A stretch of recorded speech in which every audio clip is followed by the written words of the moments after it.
Aroma ടിവിയുടെ എല്ലാ മാന്യ ശ്രോതാക്കൾക്കും വേഗം വരുന്ന കർത്താവായി യേശു ക്രിസ്തുവിന്റെ ധന്യതിരുനാമത്തിൽ വന്ദനത്തെയും സ്വാഗതത്തെയും അറിയിക്കുന്നു. അനുഗ്രഹീതവും മനോഹരവുമായ നല്ല നിമിഷങ്ങൾക്കായി, നല്ല ദിവസത്തിനായി ഞാൻ കർത്താവിന് സ്തോത്രം ചെയ്യുന്നു. ഇന്ന് നമ്മൾ ക്ഷണം സ്വീകരിച്ച് നമ്മോടൊപ്പം ജോയിൻ ചെയ്തിരിക്കുന്നത് ഒരു മെഡിക്കൽ ഡോക്ടർ. തൻ്റെ ജീവിതത്തിൽ കർത്താവായ യേശു ക്രിസ്തുവിനെ കണ്ടുമുട്ടി തൻ്റെ ജീവിതം കർത്താവിന് വേണ്ടി ജീവിതം സമർപ്പിച്ചപ്പോൾ താൻ പ്രാക്ടീസ് ചെയ്തതായ മെഡിക്കൽ ഫീൽഡിൽ നിന്നും വ്യത്യസ്തമായി സുവിശേഷ വേലയ്ക്ക് പ്രാധാന്യം കൊടുത്തുകൊണ്ട് ഉത്തരഭാരതത്തിലേക്ക് പോകുകയും അവിടെ കർത്താവിന് വേണ്ടി വിവിധ നിലകളിൽ, വിവിധ മേഖലകളിൽ പ്രയോജനപ്പെടുവാൻ ദൈവം ഉപയോഗിച്ചുകൊണ്ടിരിക്കുന്ന തൻ്റെ ജീവിതാനുഭവങ്ങൾ ഇന്ന് അരോമ ടി വി പ്രേക്ഷകരോടൊപ്പം വളരെ വ്യത്യസ്തമായ അനുഭവങ്ങൾ പങ്കുവയ്ക്കുന്നു. ശ്രദ്ധയോടെ, പ്രാർത്ഥനയോടെ നമുക്ക് ആദ്യ അവസാനം ഈ വീഡിയോ കാണുകയും കേൾക്കുകയും ചെയ്യാം. തീർച്ചയായിട്ടും ഈ സാക്ഷ്യം നിങ്ങൾക്ക് അനുഗ്രഹവും വേറൊരു അനുഭവമായി തീരുമെന്ന് ഞാൻ പൂർണ്ണമായി വിശ്വസിക്കുന്നു. നമ്മൾ ക്ഷണം സ്വീകരിച്ചിരുന്ന നമ്മോടൊപ്പം ജോയിൻ ചെയ്തിരിക്കുന്ന കർത്താവിന്റെ ദാസൻ ഡോക്ടർ ജോൺ തോമസ് അവറുകളാണ്. ഈ വീഡിയോ നിങ്ങൾ കണ്ട ശേഷം നിങ്ങളുടെ പ്രിയപ്പെട്ടവർക്ക്, സുഹൃത്തുക്കൾക്ക് ഷെയർ ചെയ്ത് കൊടുക്കുക. വിലയേറിയ അഭിപ്രായങ്ങളും നിർദ്ദേശങ്ങളും കമന്റ് ബോക്സിൽ രേഖപ്പെടുത്താൻ മറക്കരുത്. ഒരു പ്രാർത്ഥനാ വിഷയമുണ്ട് ഞങ്ങളുമായി പങ്കുവയ്ക്കാൻ നിങ്ങൾ ആഗ്രഹിക്കുന്നുവെങ്കിൽ സ്ക്രീനിൽ കാണുന്ന വാട്സപ്പ് നമ്പറിൽ ഞങ്ങളെ അറിയിച്ചാൽ ഞങ്ങൾ നിങ്ങൾക്ക് വേണ്ടി പ്രാർത്ഥിക്കുകയും സാക്ഷ്യം പറഞ്ഞ പ്രിയപ്പെട്ടവരോടൊപ്പം എല്ലാ തിങ്കളാഴ്ചയും രാത്രി 8 മണി മുതൽ നടക്കുന്ന ഓൺലൈൻ പ്രാർത്ഥനാ കൂട്ടായ്മയിൽ നിങ്ങൾക്ക് സംബന്ധിക്കാവുന്നതാണ്. ചാനൽ ആദ്യമായിട്ടാണ് കാണുന്നതെങ്കിൽ ഒന്ന് സബ്സ്ക്രൈബ് ചെയ്ത് താഴെ കാണുന്ന ബെൽ ബട്ടൺ ഒന്ന് അമർത്താൻ പ്രത്യേകം ഓർപ്പിക്കുന്നു. കർത്താവ് നമ്മെ സഹായിക്കട്ടെ. കർത്താവിന്റെ ദാസൻ പ്രിയ ജോൺ തോമസ് അവറുകളെ തികഞ്ഞ സ്നേഹത്തോടും ആദരവോടും കൂടി അരോമ ടി വി പ്രേക്ഷകരോടൊപ്പം സമയം ചെലവഴിക്കുന്നതിനായിട്ട് ക്ഷണിച്ചുകൊള്ളും.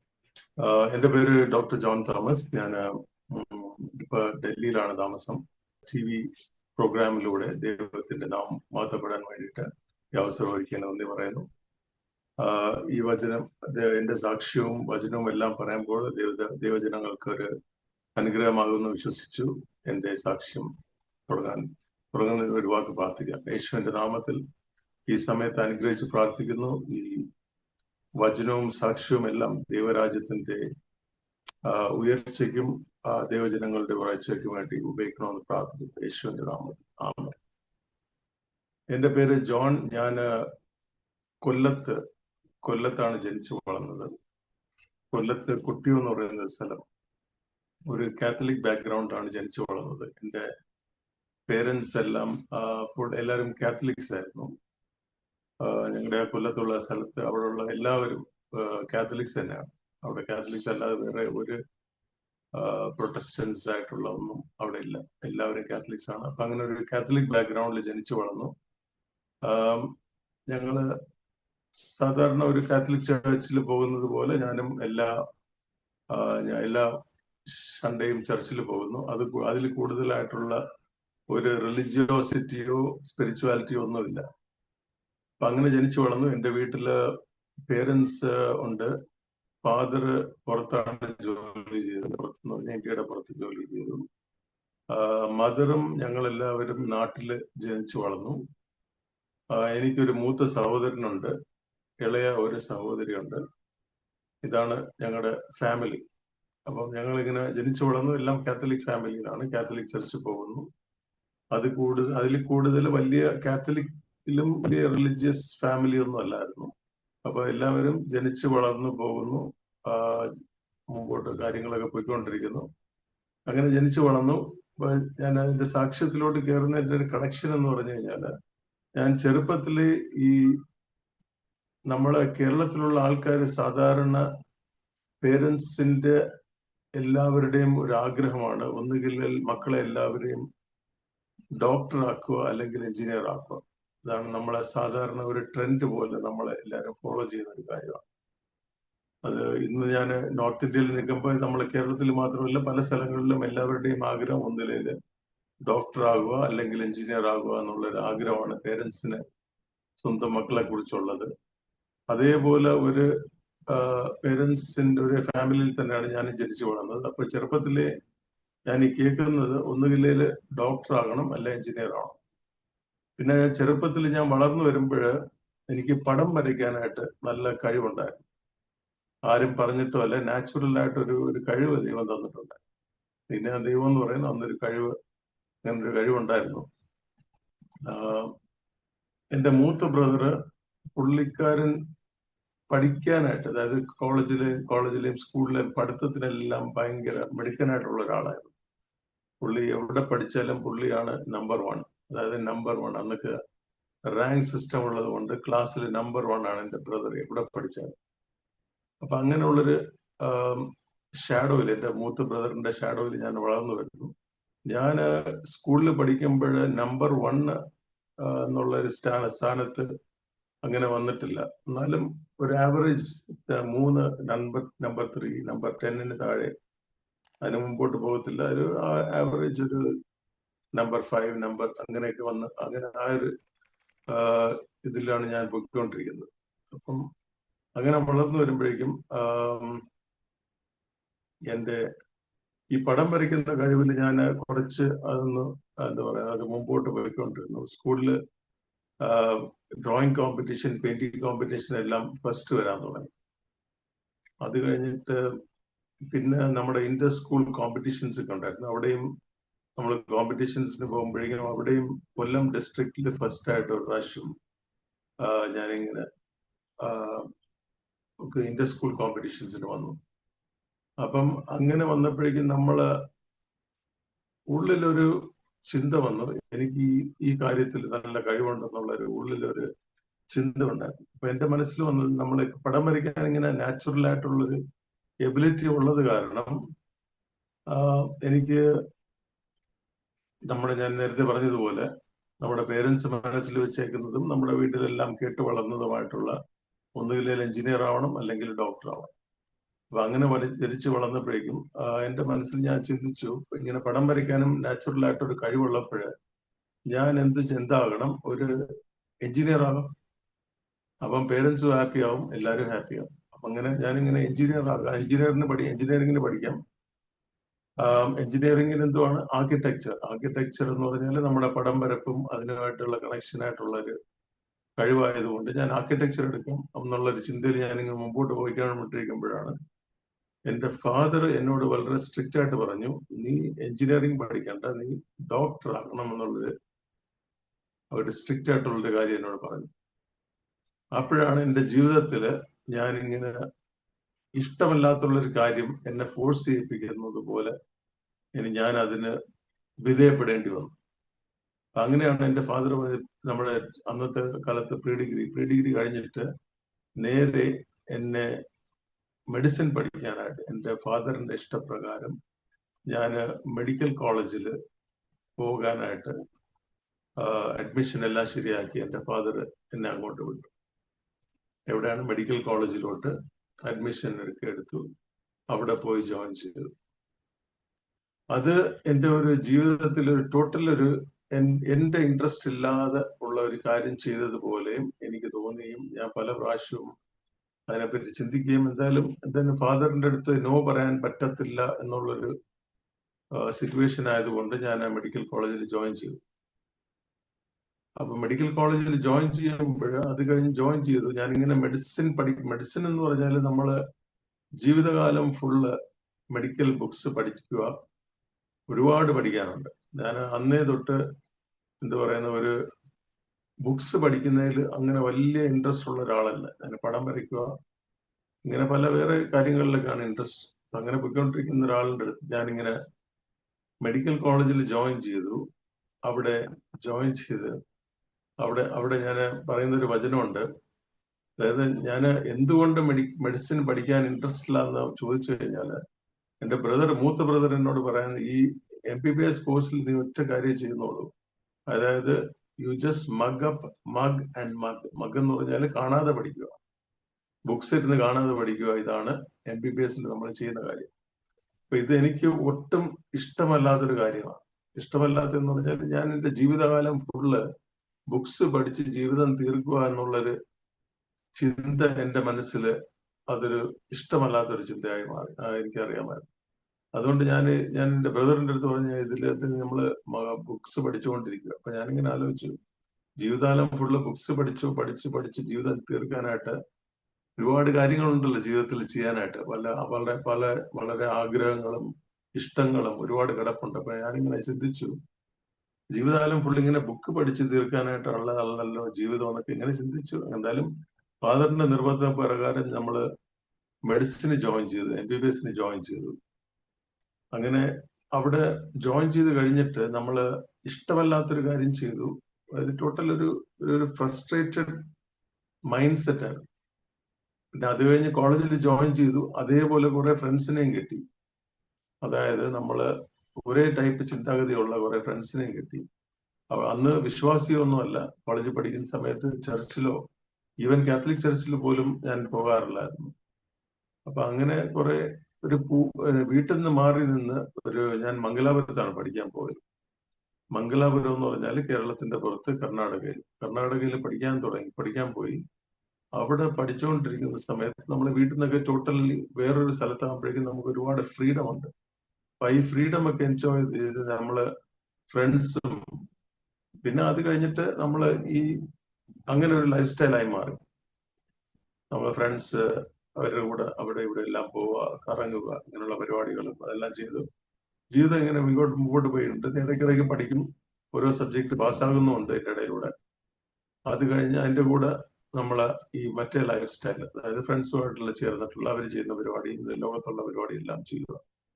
അപ്പൊ ഇങ്ങനെയെല്ലാം ചെയ്തുകൊണ്ട് ഞാൻ മെഡിക്കൽ കോളേജിൽ പഠിച്ചുകൊണ്ടിരുന്നിട്ട് ഒരു സ്റ്റേജ് എത്തിയപ്പോഴേക്കും ഞാൻ ഫൈനൽ ഇയർ ആയി. ഫൈനൽ ഇയർ എന്ന് പറഞ്ഞാല് നമ്മൾ ഇനി ഒരു സബ്ജക്റ്റ് മാത്രമേ ബാക്കിയുള്ളൂ. അപ്പൊ എന്റെ മനസ്സിൽ വന്നു, ഇത് തീർത്തു കഴിഞ്ഞിട്ട് എനിക്കിഷ്ടമുള്ള എന്തോന്ന് വെച്ചാൽ ഞാൻ ചെയ്യുക. ഇതാണ് ഈ ഒരു മൈൻഡ് സെറ്റിലാണ് ഞാൻ ഇത് പഠിക്കുന്നത്. അതായത് ഈ സബ്ജക്റ്റ് കൂടെ കഴിഞ്ഞു, തീർന്നു, MBBS കഴിഞ്ഞു. അത് കഴിഞ്ഞിട്ട് എനിക്കിഷ്ടമുള്ള എന്തോന്ന് വെച്ചാൽ നീ പോയി ചെയ്യുക. അതാണ് ഞാൻ എന്നോട് പറഞ്ഞിട്ട് ഞാനിത് പഠിക്കുന്നത്. പകുതി വഴി വിട്ടിട്ട് തിരിച്ച് വീട്ടിൽ വന്നിട്ട് എൻ്റെ ഫാദറിനോട് എനിക്കിത് പഠിക്കാൻ ഇൻട്രസ്റ്റ് ഇല്ല എന്ന് പറയാൻ എനിക്ക് ബുദ്ധിമുട്ടുണ്ടായിരുന്നു. അതായത് ഫാദർ എന്തായാലും ഒരുപാട് പൈസയൊക്കെ ചിലവാക്കി ഇങ്ങനെ വിട്ടൊരു സംഭവമായത് ഫാദറിന്റെ നിരാശ കാണുമെന്ന് വെച്ചിട്ട് ഞാനത് പഠിക്കുന്നുണ്ട്. അതേസമയം ഉള്ളിൽ ഭയങ്കര ഫ്രസ്ട്രേഷനും ഉണ്ടായിരുന്നു. അങ്ങനെയാണ് പഠിക്കുന്നത്. അപ്പൊ അങ്ങനെ പഠിച്ച് കംപ്ലീറ്റ് ചെയ്യാനായിട്ട് ഫൈനൽ ഇയർ ഞാനൊരു ഗൈനക്കോളജി എന്നുള്ള സബ്ജക്ട് മാത്രം വെച്ചിട്ട് ഞാനൊരു ഫൈനൽ ടേം ഞാൻ പഠിച്ചുകൊണ്ടിരിക്കുകയാണ്. ആ പഠിച്ചുകൊണ്ടിരിക്കുന്ന സമയത്ത് ഞാൻ എൻ്റെ ഒരുപാട് ഫ്രണ്ട്സ് ഒക്കെ ഉണ്ടായിരുന്നു. ഞാൻ പറഞ്ഞു, ആ ഫ്രണ്ട്സിൽ നിന്നെല്ലാം മാറി നിന്നിട്ട് എൻ്റെ ഒരേ ഒരു മിഷൻ ഫൈനൽ ടേമില്, ഫൈനൽ എന്ന് പറഞ്ഞാല് ഫൈനൽ 6 months ഒരു ടേമുള്ളത്.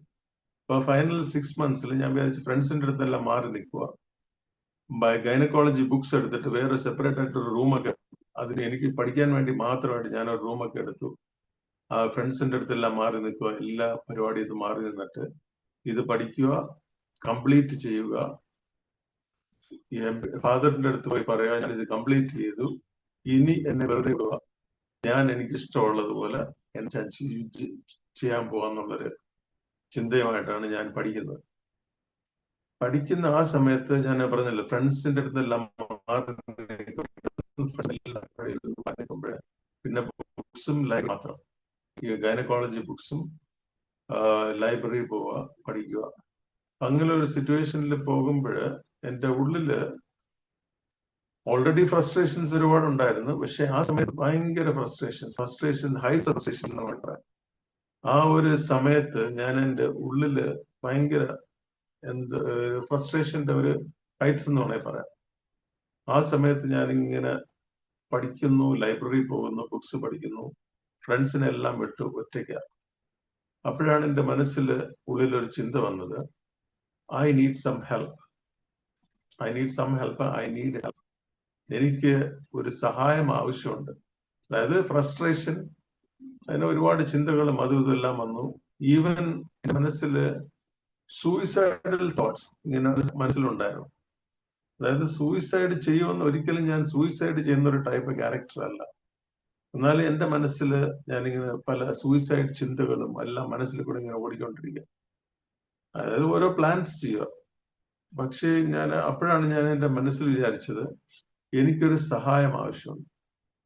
സഹായം എന്ന് പറഞ്ഞു കഴിഞ്ഞാൽ, അപ്പൊ ഞാൻ എൻ്റെ മനസ്സിൽ വേറൊരു ചിന്ത വന്നത്, ഈ സിറ്റുവേഷനിൽ നിന്റെ പേരൻസ് നിന്നെ സഹായിക്കാൻ പറ്റില്ല. പേരൻസ് വിട്ടിട്ട് പിന്നെ വേറെ ഉള്ളതാരാ? ഈ ലോകത്തിൽ കുറെ ഫ്രണ്ട്സ് ഉണ്ട്. ഈ ഫ്രണ്ട്സിനും എന്നെ സഹായിക്കാൻ പറ്റില്ല. അപ്പൊ ഇനി ബാക്കിയുള്ളതാരാ? ഫ്രണ്ട്സിന് സഹായിക്കാൻ പറ്റില്ല, മാതാപിതാക്കൾക്ക് സഹായിക്കാൻ പറ്റില്ല. ഇനി ആരാ ബാക്കിയുള്ളത്? നമ്മള് എല്ലാവരും അന്നൊരു കത്തോലിക്കനായിട്ട് ജീവിക്കുമ്പോഴും, കത്തോലിക്കൻ എന്ന് പറഞ്ഞാൽ വലിയ കത്തോലിക്കനോ അല്ല, കാത്തലിക് റിലിജിയോസിറ്റി എൻ്റെ ഉള്ളിലില്ല. പക്ഷെ ചെറുപ്പത്തിൽ ഞാനൊരു സ്ഥലത്ത് ഒരു സമയത്ത് എന്തോ 4ാം ക്ലാസ്സിലെങ്ങാണ്ട് പഠിക്കുന്ന സമയത്ത് എന്റെ മനസ്സിൽ എന്തോ ഒരു ചിന്ത വന്നിട്ട് ഞാൻ ഞാൻ ദൈവം ഉണ്ടെന്ന് നമുക്ക് എല്ലാവർക്കും അറിയാം, എനിക്കും അറിയാം ദൈവം ഉണ്ടെന്ന്. എവിടെയോ ആകാശത്തിന് മുകളിൽ എവിടെയോ ഒരു ദൈവം ഉണ്ടെന്ന് എന്റെ മനസ്സിലൊരു ചിന്തയാണ്. എവിടെയോ ഒരു ദൈവമുണ്ട്, ആകാശത്തിന്റെ എല്ലാം മേളിൽ അങ്ങേ അപ്പുറം എവിടെയോ ഒരു ദൈവമുണ്ട്. ആ ദൈവം ഉണ്ടെന്ന് നമുക്കറിയാം, എനിക്കറിയാം. കൊച്ചിലെ എന്തോ ഒരു ആവശ്യം വന്നപ്പോഴേക്കും ഞാൻ പോയി പ്രാർത്ഥിച്ചതായിട്ട് എനിക്ക് ചെറുതായിട്ട് ഓർമ്മയുണ്ട്, അതല്ലാതെ പ്രാർത്ഥിച്ചിട്ടൊന്നുമില്ല. അപ്പം ആ സമയത്ത് 4ാം ക്ലാസ്സിൽ ഞാൻ പോയി നമ്മുടെ കാത്തലിക്സിന്റെ വീട്ടിന്റെ അകത്ത് സാധാരണ ഒരു പടമൊക്കെ വെച്ചിട്ട് ലൈറ്റൊക്കെ ഇട്ട് ഒരു സ്ഥലമുണ്ട്, അവിടെയാണ് പ്രാർത്ഥിക്കുന്നത്. ഞാൻ അവിടെ പോയി പ്രാർത്ഥിച്ചു. ആ പ്രാർത്ഥിച്ചതിന് ഉത്തരം കിട്ടിയെന്ന് പോലും എനിക്ക് തോന്നി, ചെറുപ്പത്തിൽ പ്രാർത്ഥിച്ച.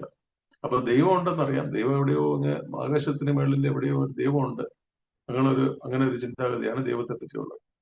അപ്പൊ ഈ ചിന്തയെല്ലാം വെച്ചിട്ട് ഞാൻ പറഞ്ഞത്, മാതാപിതാക്കൾക്ക് സഹായിക്കാൻ പറ്റില്ല, പിന്നെ സഹോദരനെ പറ്റി ചിന്തിച്ചിട്ടില്ല, മാതാപിതാക്കൾക്ക് സഹായിക്കാൻ പറ്റില്ല, പിന്നെ കുറെ കൂട്ടുകാരുണ്ട്, അവർക്ക് സഹായിക്കാൻ പറ്റില്ല ഈ സിറ്റുവേഷനിൽ.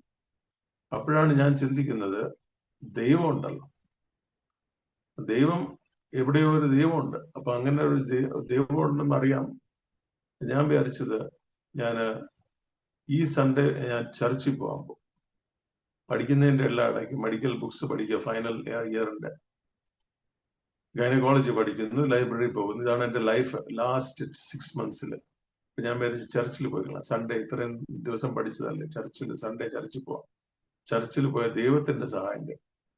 അന്ന് ഞാൻ ബൈക്കൊക്കെ എടുത്ത്, എൻ്റെ ഒരു ബൈക്ക് ഉണ്ടായിരുന്നു, ബൈക്ക് എടുത്തിട്ട് ഒരു കാത്തലിക് ചേർച്ച് കണ്ടുപിടിച്ചു. കാത്തലിക് ചേർച്ച് കണ്ടുപിടിച്ചിട്ട് ഞാൻ അതിൻ്റെ അകത്ത് പോയി ഇങ്ങനെ ഇരുന്നു. അപ്പൊ ഞാൻ ആദ്യം നേരത്തെ എത്തി, എല്ലാവരും എത്തുന്നതിന് മുമ്പ് ഞാൻ അവിടെ എത്തി. ഞാൻ അവിടെ ഇങ്ങനെ ഇരിക്കും, ഇരുന്നിട്ട് ഞാനിങ്ങനെ ഈ വിഗ്രഹം അറിയാമല്ലോ, അതിങ്ങനെ നോക്കിയിട്ട് ഞാൻ ഇങ്ങനെ ഇരിക്കും. എൻ്റെ ഉള്ളിൽ എന്നെ ഈ ബിലീവർ എന്നുള്ള വാക്ക് എനിക്കറിയാം, പിന്നെ വേറൊരു വാക്ക് എനിക്കറിയാം, ബോൺ അഗെയിൻ എന്നുള്ള വാക്ക് അറിയാം. എന്ന് വെച്ചാൽ ഞാൻ ഈ പഠിക്കുന്ന ഹോസ്റ്റലില്, മെഡിക്കൽ കോളേജിന്റെ ഹോസ്റ്റലില്, അവിടെ ഒരുപാടല്ല, ഒരു ചെറിയൊരു ഗ്രൂപ്പ് ഉണ്ട്, ഒരു ബോൺ അഗെയിൻ ഗ്രൂപ്പ് എന്ന് പറഞ്ഞൊരു ഗ്രൂപ്പ് ഉണ്ട്. പിന്നെ ബിലീവേഴ്സ് എന്ന് അവരെ പറയാറുണ്ട്, ആ വാക്കും എനിക്കറിയാം. വല്ലപ്പോഴും അവരൊക്കെ എൻ്റെ റൂമിലൊക്കെ വരികയും യേശുവിനെ പറ്റി പറയുകയൊക്കെ ചെയ്തിട്ടുണ്ട്. പക്ഷെ ഞാനത് സീരിയസ് ആയിട്ടൊന്നും എടുത്തിട്ടില്ല. അതുകൊണ്ട് എനിക്ക് ബോൺ അഗെയിൻ എന്നുള്ളൊരു വാക്കറിയാം, ബിലീവർ എന്നുള്ളൊരു വാക്കറിയാം. അപ്പൊ ഞാൻ ആ സമയത്ത് ഞാൻ ആ ചർച്ചിൽ പോയി ഞാനിങ്ങനെ ഇരിക്കാൻ നേരത്ത് എൻ്റെ മുമ്പിൽ ഈ ഒരു വിഗ്രഹം അറിയാമല്ലോ, കാത്തലിക്സിന്റെ ചർച്ചിന്റെ അകത്തുള്ള, അതിങ്ങനെ കണ്ടോട്ട് ഞാനിങ്ങനെ ഇരിക്കാൻ നേരത്ത് എന്റെ മനസ്സിൽ തോന്നി, ഇത്രയും നാള് ഞാൻ ഇതിൻ്റെ അകത്താണ് ഇരുന്നത്, ഇതിൻ്റെ അകത്ത് ഒരു വലിയ വ്യത്യാസവും ഒന്നും അനുഭവിച്ചിട്ടില്ല. ഞാൻ അവിടുന്ന് പതുക്കെ അന്ന് തന്നെ എണീറ്റിട്ട് ഞാൻ ബാക്കിലോട്ട് വന്നപ്പോൾ ഒരു കാത്തലിക് പ്രീസ്റ്റ്, പുള്ളി ഞാൻ കുറച്ച് നേരത്തെ എത്തിയോണ്ട് പുള്ളി അവിടെ ഇങ്ങനെ നിൽപ്പുണ്ടായിരുന്നു. പുള്ളി എൻ്റെ അടുത്തൊന്ന് ചോദിച്ചു, ആ പുള്ളിയെ കണ്ടപ്പോഴേക്കും പുള്ളി ചിരിച്ചു. ഞാൻ ചോദിച്ചു, ഇത് ബിലീവേഴ്സ് ചർച്ച് ആണോ എന്ന് ചോദിച്ചു. അപ്പൊ പുള്ളി ഇങ്ങനെ ചിരിച്ചിട്ട് പറഞ്ഞു, we also believe in the same law. അങ്ങനെ പുള്ളി ഇങ്ങനെ ചിരിച്ചോണ്ട് ഫ്രണ്ട്ലി ആയിട്ട് പറഞ്ഞു. അപ്പൊ എന്നാലും ഞാൻ അവിടെ നിന്ന് ഇറങ്ങി. എനിക്ക് എന്റെ മനസ്സിൽ തോന്നി, ഇവിടെ ഇരുന്നിട്ട് കാര്യമില്ല. ഞാൻ അവിടെ നിന്ന് പതുക്കെ ഇറങ്ങിയിട്ട് ഞാൻ എന്റെ മനസ്സിൽ വേറെ എവിടെ പോകണം. അന്ന് സൺഡേ, അതേ സൺഡേ തന്നെ ആ ചർച്ചിൽ ഞാൻ ഇരുന്നില്ല. ഞാൻ അവിടെ നിന്ന് അങ്ങോട്ട് ഇറങ്ങിയിട്ട് ഞാൻ എൻ്റെ മനസ്സിൽ പെട്ടെന്ന് ഓർമ്മ വന്നു, എൻ്റെ സീനിയറായിട്ട് കോളേജിൽ പഠിച്ചുകൊണ്ടിരിക്കുന്ന മെഡിക്കൽ കോളേജിലുള്ളൊരു സീനിയറായിട്ടുള്ളൊരു പുള്ളിക്കാരനുണ്ട്. പുള്ളിയുടെ പേര് ജിം എന്നാണ്. പുള്ളിയുടെ പേര് പറയുന്നത് പുള്ളിക്ക് ഇഷ്ടമല്ല. പുള്ളി ക്വയറ്റായിട്ട് ജീവിക്കുന്ന ഒരു മനുഷ്യനാണ്. ജിം എന്ന് പറഞ്ഞ ഞങ്ങളുടെ ഒരു സീനിയർ ഉണ്ടായിരുന്നു. പുള്ളിയുടെ ലൈഫ് സ്റ്റൈല് പലപ്പോഴും പുള്ളിയെ പറ്റി കേട്ടിട്ടുണ്ട് ഒരുപാട്. പുള്ളിയുടെ ലൈഫ് സ്റ്റൈൽ ഒരു ടോട്ടലി ഡിഫറെന്റ് ലൈഫ് സ്റ്റൈൽ. പുള്ളി അധികം സംസാരിക്കത്തില്ല. പുള്ളിയെ പറ്റി ഞാൻ കേട്ടിട്ടുള്ളത്, പുള്ളി ഭയങ്കര റിച്ച് ആയിട്ടുള്ള ഒരു മനുഷ്യനാണ്, ഭയങ്കര പൈസയുള്ള വീട്ടിൽ നിന്നുള്ളൊരു പുള്ളിക്കാരനാണ്. പക്ഷെ പുള്ളിയുടെ ലൈഫ് സ്റ്റൈൽ നോക്കിയാൽ പുള്ളി സിമ്പിൾ ആയിട്ടുള്ള ഒരു ബൈക്ക്, സിമ്പിൾ ഡ്രസ്സിങ്, ഇങ്ങനെയൊക്കെ ജീവിക്കുന്ന ഒരാളാണ്. പിന്നെ പലതും എൻ്റെ ഫ്രണ്ട്സ് വഴി എല്ലാം ഞാൻ കേട്ടിട്ടുണ്ട്. ഞങ്ങളെ ജൂനിയേഴ്സ് ആണ് പുള്ളിയുടെ. അപ്പൊ പുള്ളിയുടെ റൂമിലാണ് എൻ്റെ ക്ലാസ്മേറ്റ്സ് ജൂനിയേഴ്സ് ആയിട്ടുള്ളത്.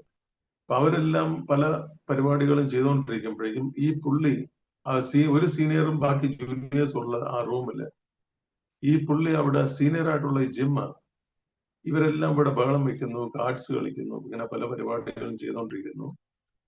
അതേ റൂമിൽ തന്നെ മറ്റേ മൂലയ്ക്ക് ഒരു സിംഗിൾ റൂമാണല്ലോ ഹോസ്റ്റലില്, ഒരു റൂമിൽ 3 പേര് കാണും. അപ്പൊ മറ്റേ മൂലയ്ക്ക് ആ ജിം എന്ന് പറയുന്ന സീനിയർ ആയിട്ടുള്ള ആള് പുള്ളി ഇവരിവിടെ ബഹളം, കാർഡ്സ് കളിക്കുന്നു, ഇതെല്ലാം നടന്നിരിക്കുന്നു. പുള്ളി അവിടെ കുത്തിയിട്ട് ആര് നോക്കുന്നു ആര് നോക്കുന്നില്ല എന്ന് പുള്ളിക്ക് വിഷയമല്ല. പുള്ളി കുത്തിയിട്ട് പുള്ളി പ്രാർത്ഥിച്ചിട്ട് ബൈബിളൊക്കെ വായിച്ചിട്ട് പുള്ളി ഡെയിലി ഇതാണ് ചെയ്യാറുണ്ട്. അപ്പൊ എന്റെ ക്ലാസ്മേറ്റ്സിന്റെ അടുത്ത് നിന്ന് ഞാൻ ഇതെല്ലാം കേട്ടിട്ടുണ്ട്. അപ്പൊ ഞാനിങ്ങനെ ചിന്തിക്കാറുണ്ട്, ഒരു മനുഷ്യൻ എങ്ങനെ ജീവിക്കാൻ പറ്റും? അതും ബാക്കി എല്ലാവരും ജൂനിയേഴ്സിന്റെ ഫ്രണ്ടിലാണ് പുള്ളി ഇങ്ങനെ കുത്തി പ്രാർത്ഥിച്ചിട്ട് ബൈബിള് വായിച്ചിട്ട് പുള്ളി ക്വയറ്റായിട്ട് പുള്ളിയുടെ ലൈഫ് പുള്ളി ഇങ്ങനെ നടത്തിക്കൊണ്ടിരിക്കുന്നു. ഇതെല്ലാം കേട്ടപ്പോ ഞാൻ ആ സൺഡേ ചർച്ചിൽ പോകുന്ന ചിന്ത വന്നപ്പോഴേക്കും കാത്തലിക് ചേർച്ചിൽ നിന്ന് ഇറങ്ങി ഞാൻ വിചാരിച്ചു, എന്റെ മനസ്സിൽ പെട്ടെന്ന് ഓർമ്മ ജിമ്മിന് ഓർമ്മ. പുള്ളിയുടെ പേര് ഞാൻ വീണ്ടും വീണ്ടും പറയുന്നു, അഥവാ പുള്ളി ഇതെല്ലാം കാണുവാണെങ്കിൽ പുള്ളിക്ക് ഇഷ്ടമല്ല. അപ്പൊ പുള്ളി എന്റെ മനസ്സിൽ പെട്ടെന്ന് പുള്ളിയുടെ പേര് ഓർമ്മ വന്നു, പുള്ളി പോകുന്ന ചർച്ചിൽ പോകണം. അപ്പൊ ഞാൻ എന്തായാലും പുള്ളി പോകുന്ന ചർച്ച് എവിടെയെന്ന് എനിക്കറിയത്തില്ല. ഞാൻ അതുവരെ അങ്ങനെ പെന്തക്കോസ്റ്റ് ചർച്ചിൽ ഒറ്റയ്ക്ക് പോയിട്ടില്ല. എന്നെ പലരും ഫ്രണ്ട്സിന്റെ കൂടെ പോയിട്ടുണ്ട്, ചില ഒറ്റയ്ക്ക് ഈ പെന്തക്കോസ്റ്റ് ചർച്ചിലൊന്നും ഞാൻ പോയിട്ടില്ല. അപ്പൊ ഞാൻ അവിടെ നിന്ന് എണീറ്റിട്ട് ആ കാത്തലിക് ചർച്ചിൽ നിന്ന് എണീറ്റിട്ട് ഞാൻ അടുത്ത എന്റെ ഒരു ബൈക്ക് എടുത്തിട്ട് എന്റെ മനസ്സിൽ പെട്ടെന്ന് വന്ന് ജിം പോകുന്ന ചർച്ചിൽ പോകണം. അപ്പൊ എങ്ങനെ കണ്ടുപിടിച്ചെന്ന് എനിക്ക് ഇപ്പോഴും ഓർമ്മയില്ല, പക്ഷെ ഞാൻ എങ്ങനെയോ അവിടെ കണ്ടുപിടിച്ചിട്ട് ഞാനൊരു നമ്മളെ കാത്തലിക് ചർച്ച് പോലുള്ള ഒരു വലിയ ബിൽഡിങ്ങിലല്ല, ഒരു ക്ലാസ് റൂമിന്റെ അകത്ത്, മെഡിക്കൽ കോളേജിൽ ഒരു ക്ലാസ് റൂമിന്റെ അകത്ത് അവര് കൂടുന്നതായിട്ട് എനിക്ക് എവിടുന്നോ ന്യൂസ് കിട്ടി. എനിക്ക് എപ്പോഴും ഓർമ്മയില്ല എവിടുന്നാണ്. അങ്ങനെ ക്ലാസ് റൂമിന്റെ അകത്തുള്ള ചെറിയ ഒരു ഫെലോഷിപ്പിന്റെ അകത്ത് ഞാൻ അങ്ങോട്ട് കയറി. ഞാൻ കയറിപ്പോയിട്ട് അവിടെ എനിക്ക് ചർച്ചിൽ ആരെ അറിയത്തില്ല, പാസ്റ്റർമാരെ ഒന്നും എനിക്ക് അറിയത്തില്ല. വെളിയിൽ ഒരാള് ഒരു സ്കൂട്ടറിൽ വന്നു, പുള്ളിയുടെ ബാക്കിൽ ഒരു സ്ത്രീ ഉണ്ടായിരുന്നു. പുള്ളിക്കാരത്തി ഇങ്ങനെ ഒരു കെട്ട് കെട്ടിയിട്ടുണ്ടായിരുന്നു.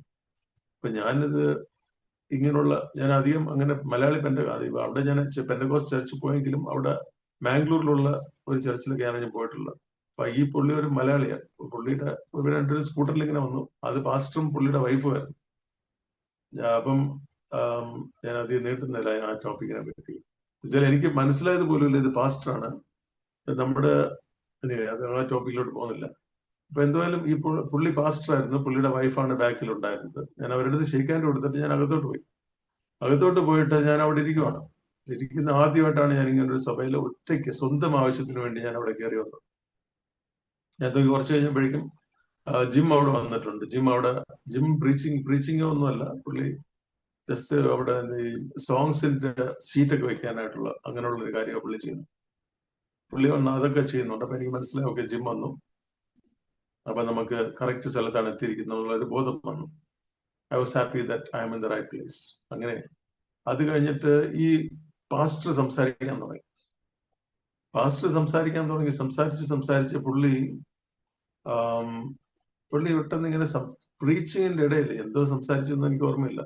പക്ഷെ ഒരു സമയത്ത് പുള്ളി ഇങ്ങനെ ഒരു ഷൗട്ട് ചെയ്യുന്ന പോലെ പുള്ളി ഇങ്ങനെ പറയാൻ തുടങ്ങി. പുള്ളി ഇങ്ങനെ ആരടുത്തോ ഇങ്ങനെ പറയുന്നത് പോലെ പുള്ളി വിളിച്ചു പറയുവാണ്, ഇവിടെ ഇരിക്കുന്ന ഒരു സഹോദരൻ സൂയിസൈഡ് ചെയ്യുന്ന തോട്ട്സുമായിട്ട് ഇവിടെ വന്നിരിപ്പുണ്ട്. എന്നിട്ട് പുള്ളി പറഞ്ഞ്, ദൈവം പറയുന്നു, ഈ ജീവിതം തന്നിട്ടുള്ള ദൈവമല്ലാതെ വേറെ ആർക്കും ഈ ജീവിതം എടുക്കാനുള്ള അധികാരമില്ല എന്ന് പുള്ളി ഇങ്ങ് വിളിച്ചു കൂവി പറഞ്ഞുകൊണ്ടിരിക്കുക. അപ്പൊ ഞാനിത് ചിന്തിക്കുവാണ്, ഇത് എങ്ങനെ ഈ പുള്ളിക്ക് എന്റെ ഉള്ളിലിരിക്കുന്ന ഈ ചിന്ത പുള്ളിക്ക് എങ്ങനെ അറിയാം? ഞാൻ ഇതുവരെ ആരുടെ ഇതൊന്നും പറഞ്ഞിട്ടില്ല. എന്റെ ഉള്ളിൽ നടക്കുന്ന ഒരു ചിന്ത, ഒരു സൈഡിൽ കൂടെ പോകുന്ന ഒരു ചിന്ത. ഞാൻ ആരുടെ പറയുന്നില്ല. ഫ്രസ്ട്രേഷൻ ഉണ്ടായിരുന്നു. അതുകൊണ്ട് ഞാൻ ഈ ചർച്ചിൽ കയറി വന്നു. ഇപ്പൊ ഒരു മനുഷ്യനോട് ഫ്രണ്ടിൽ നിന്ന് വിളിച്ചു പറയുവാണ്, എന്റെ ഉള്ളിൽ നടക്കുന്ന കാര്യങ്ങള് പുള്ളി വിളിച്ചു പറയും. അപ്പോഴേ എന്റെ മനസ്സിൽ വന്ന ചിന്ത, ഈ മനുഷ്യന് എന്റെ ഉള്ളിലിരിക്കുന്ന മാത്രമുള്ള ഈ ചിന്ത ഈ മനുഷ്യൻ എങ്ങനെ അറിയാം? അങ്ങനെയാണ് എന്റെ ഉള്ളില് ഒരു ചിന്ത വന്നത്. അപ്പൊ എന്റെ മനസ്സിൽ വന്ന പറഞ്ഞാൽ, എന്റെ ഉള്ളിൽ മാത്രം ഉണ്ടായിരുന്ന ഈ ചിന്ത ഈ മനുഷ്യൻ എങ്ങനെ അറിയാം? ഞാനിങ്ങനെ അവിടെ ആ ചർച്ചിന്റെ അകത്തിരുന്ന് ഈ പുള്ളി ജസ്റ്റ് പറഞ്ഞിട്ട് അങ്ങ് പോവല്ല. പുള്ളി അവിടെ നിന്ന് ആ പറഞ്ഞ ആ ഇതിൽ പറഞ്ഞിട്ട് പുള്ളി അങ്ങ് ഷൗട്ട് ചെയ്യുക. ആരടുത്തോ സ്ട്രിക്റ്റ് ആയിട്ട് പറയുക, ഇവിടെ ഒരാൾ ഇങ്ങനെ ഇരിപ്പുണ്ട്, ആ പുള്ളിയുടെ ഉള്ളിൽ ചിന്തയാണ്, അതിനാ ഈ ഷൗട്ടിങ് നോ ബഡി. ഇംഗ്ലീഷിൽ ഞാൻ പറയാം, ഇംഗ്ലീഷിലാണ് പുള്ളി പറഞ്ഞത്, മലയാളിയാണെങ്കിലും പുള്ളി അവിടെ എല്ലാവരെയും സ്റ്റുഡൻസ് ആണ്.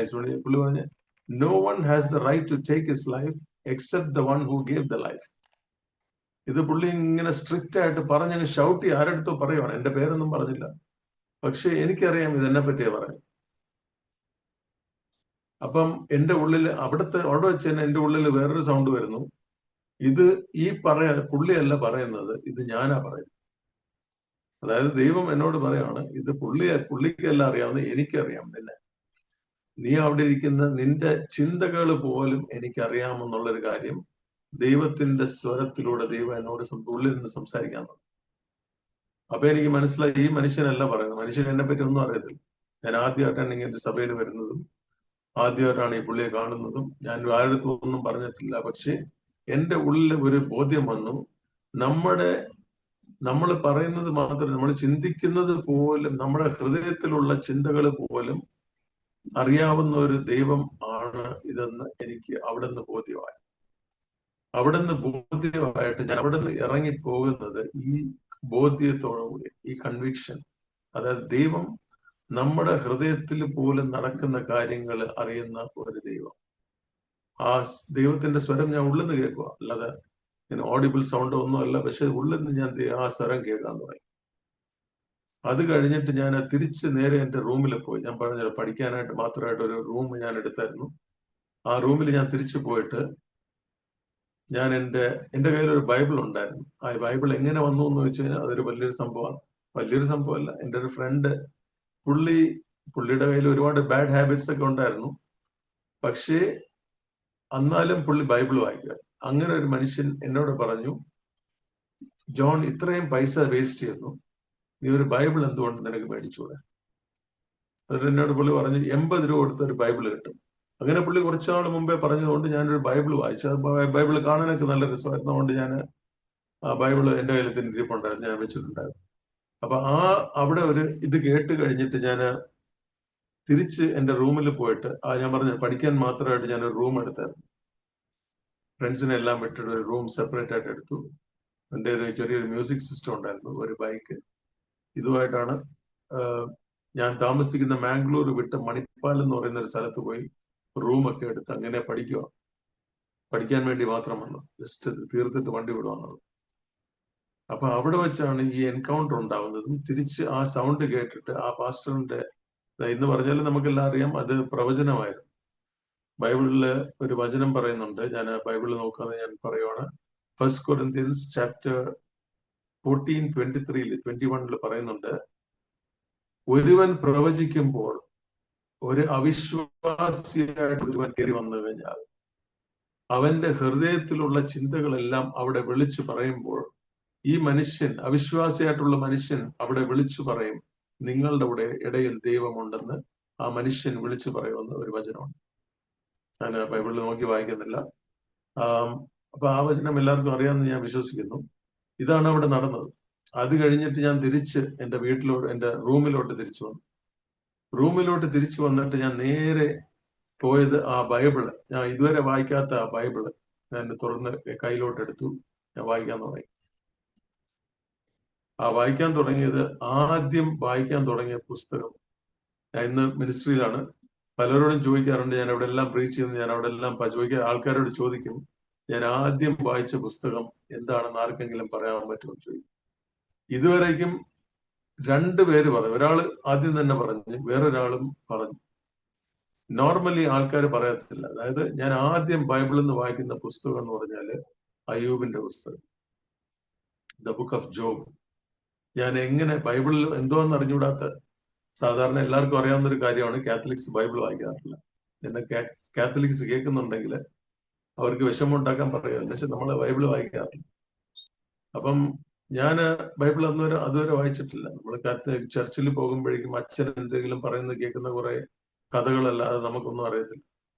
അപ്പൊ ഞാൻ ആദ്യമായിട്ട്, ഇതുവരെ ബൈബിൾ വായിച്ചിട്ടില്ലാത്തൊരു മനുഷ്യൻ ആദ്യമായിട്ട് തുറന്ന് വായിക്കുന്ന പുസ്തകം ബൈബിൾ എന്ന് വായിക്കുന്നത് അയ്യൂബിന്റെ പുസ്തകം, ദ ബുക്ക് ഓഫ് ജോബ്. അത് ഞാൻ തുറന്ന് വായിച്ചു. അത് അവിടെ എങ്ങനെ എത്തിയെന്ന് എനിക്കും അറിയത്തില്ല. ബൈബിളിൽ എന്തൊക്കെ പുസ്തകം ഉണ്ടെന്ന് പോലും എനിക്കറിയത്തില്ല. മത്തി, മാർക്കോസ്, ലൂക്കസ് അതുപോലും വായിച്ചിട്ടില്ല. ഒന്നും വായിച്ചിട്ടില്ലാത്ത ഒരാള് ആദ്യമായിട്ട് ബുക്ക് എടുത്ത് വായിക്കുന്നത് അയ്യൂബിന്റെ പുസ്തകം. അത് ദൈവം കൊണ്ടെത്തിച്ചു, വേറൊന്നുമല്ല. എന്നിട്ട് ഞാൻ വായിക്കാൻ തുടങ്ങി. ഭയങ്കര ഇൻട്രസ്റ്റിംഗ് ആയിട്ട്, വളരെ ഇൻട്രസ്റ്റിംഗ് ആയിട്ട് ഞാൻ ഇങ്ങനെ ആ ബുക്ക് വായിക്കണം. ജോബിന്റെ പുസ്തകം ഭയങ്കര ഇൻട്രസ്റ്റിംഗ് ആയിട്ട് എനിക്ക് തോന്നി. എന്തെന്ന് വെച്ചാല് ഈ മനുഷ്യന്റെ ഉള്ളിൽ നിന്ന് ഒരുപാട് ക്വസ്റ്റ്യൻസ്, ഒരുപാട് ചോദ്യങ്ങളുള്ള ഒരു മനുഷ്യനായിരുന്നു അല്ലെ അയ്യൂബിന്റെ ഉള്ളിൽ ഒരുപാട് ക്വസ്റ്റ്യൻസ്. പുള്ളി ഇങ്ങനെ, നമ്മൾ അയ്യൂബിന്റെ പുസ്തകം വായിച്ച് തുടങ്ങിയിട്ട് തുടക്കത്തിൽ മാത്രമല്ല, ഒരു അന്ന് വായിച്ചുകൊണ്ട് ഇപ്പോഴും എനിക്ക് ഓർമ്മയുണ്ട്, 38 ചാപ്റ്റേഴ്സ്, 38 ചാപ്റ്റേഴ്സ് അയ്യൂബിന്റെ ക്വസ്റ്റ്യൻസ്, അയ്യൂബിന്റെ ചിന്തകളും അയ്യൂബിന്റെ വിഷമങ്ങളും, അയ്യൂബ് സ്വന്തമായിട്ട് കേസ് ചെയ്യണം. ഇങ്ങനെ ഒരുപാട് ക്വസ്റ്റ്യൻസും ചോദ്യങ്ങളും എല്ലാം ഇങ്ങനെ പുള്ളി ചോദിക്കുക. അയ്യൂബ് എന്ന് പറയാൻ ദൈവത്തിന് അറിയാവുന്ന ഒരാളാണ്. എന്നാലും പുള്ളിയുടെ ജീവിതത്തിൽ ഇങ്ങനെ എല്ലാം പ്രശ്നം വന്നപ്പോഴേക്കും പുള്ളിക്ക് മനസ്സിലാവുന്നില്ല എന്തോ സംഭവം. അപ്പൊ പുള്ളി ഇങ്ങനെ ഒരുപാട് ക്വസ്റ്റ്യൻസ് ചോദിച്ച് 38 ചാപ്റ്റേഴ്സ് വരെ അയ്യൂബിന്റെ ചോദ്യങ്ങളും പല പല ചിന്തകളുമാണ് നമ്മൾ 38 ചാപ്റ്റേഴ്സ് വരെ കാണുന്നത്. എനിക്ക് ഭയങ്കര ഇൻട്രസ്റ്റിംഗ് ആയിട്ട് തോന്നി. ആദ്യമായിട്ട് ബൈബിൾ വായിക്കുക, അയ്യൂബിന്റെ പുസ്തകം. ഭയങ്കര എന്താ വെച്ചാല് അത് ദൈവത്തിന്റെ ആത്മാവാണ് അവിടെ എത്തിച്ചത്. ദൈവത്തിന്റെ ആത്മാവ് കാരണമാണ് അത് ഇൻട്രസ്റ്റിംഗ് ആയിട്ട് തോന്നുന്നത്, അല്ലെങ്കിൽ ഇൻട്രസ്റ്റിംഗ് ആയിട്ട് വരത്തില്ല. അപ്പം അത് വായിച്ച് അവസാനം 38ാമത്തെ ചാപ്റ്റർ കഴിഞ്ഞപ്പോഴേക്കും, അത് കഴിഞ്ഞിട്ടാണ് ദൈവം സംസാരിക്കാൻ തുടങ്ങുന്നത്. ദൈവം സംസാരിച്ചിട്ട് ആദ്യം ദൈവം അയ്യൂബിനോട് ചോദിക്കുന്ന ചോദ്യം എന്ന് പറഞ്ഞാല്, അതിന്റെ ചുരുക്കത്തിൽ അർത്ഥം പറഞ്ഞു കഴിഞ്ഞാൽ, ഞാൻ ഇതെല്ലാം സൃഷ്ടിക്കുമ്പോൾ നീ എവിടെയായിരുന്നു? അതായത് where were you when I created the mountain? അതാണ് ഇംഗ്ലീഷിൽ എങ്ങനെയാണ് എക്സാക്ട്ലി പറയുന്നത്. അതായത് ഞാൻ ഇതെല്ലാം സൃഷ്ടിച്ചുകൊണ്ടിരിക്കുമ്പോഴേക്കും നീ എവിടെയായിരുന്നു? അതായത് അയ്യൂബ് വലിയൊരു മഹാനെ പോലെ ദൈവത്തോട് ക്വസ്റ്റ്യൻ ചോദിക്കുക.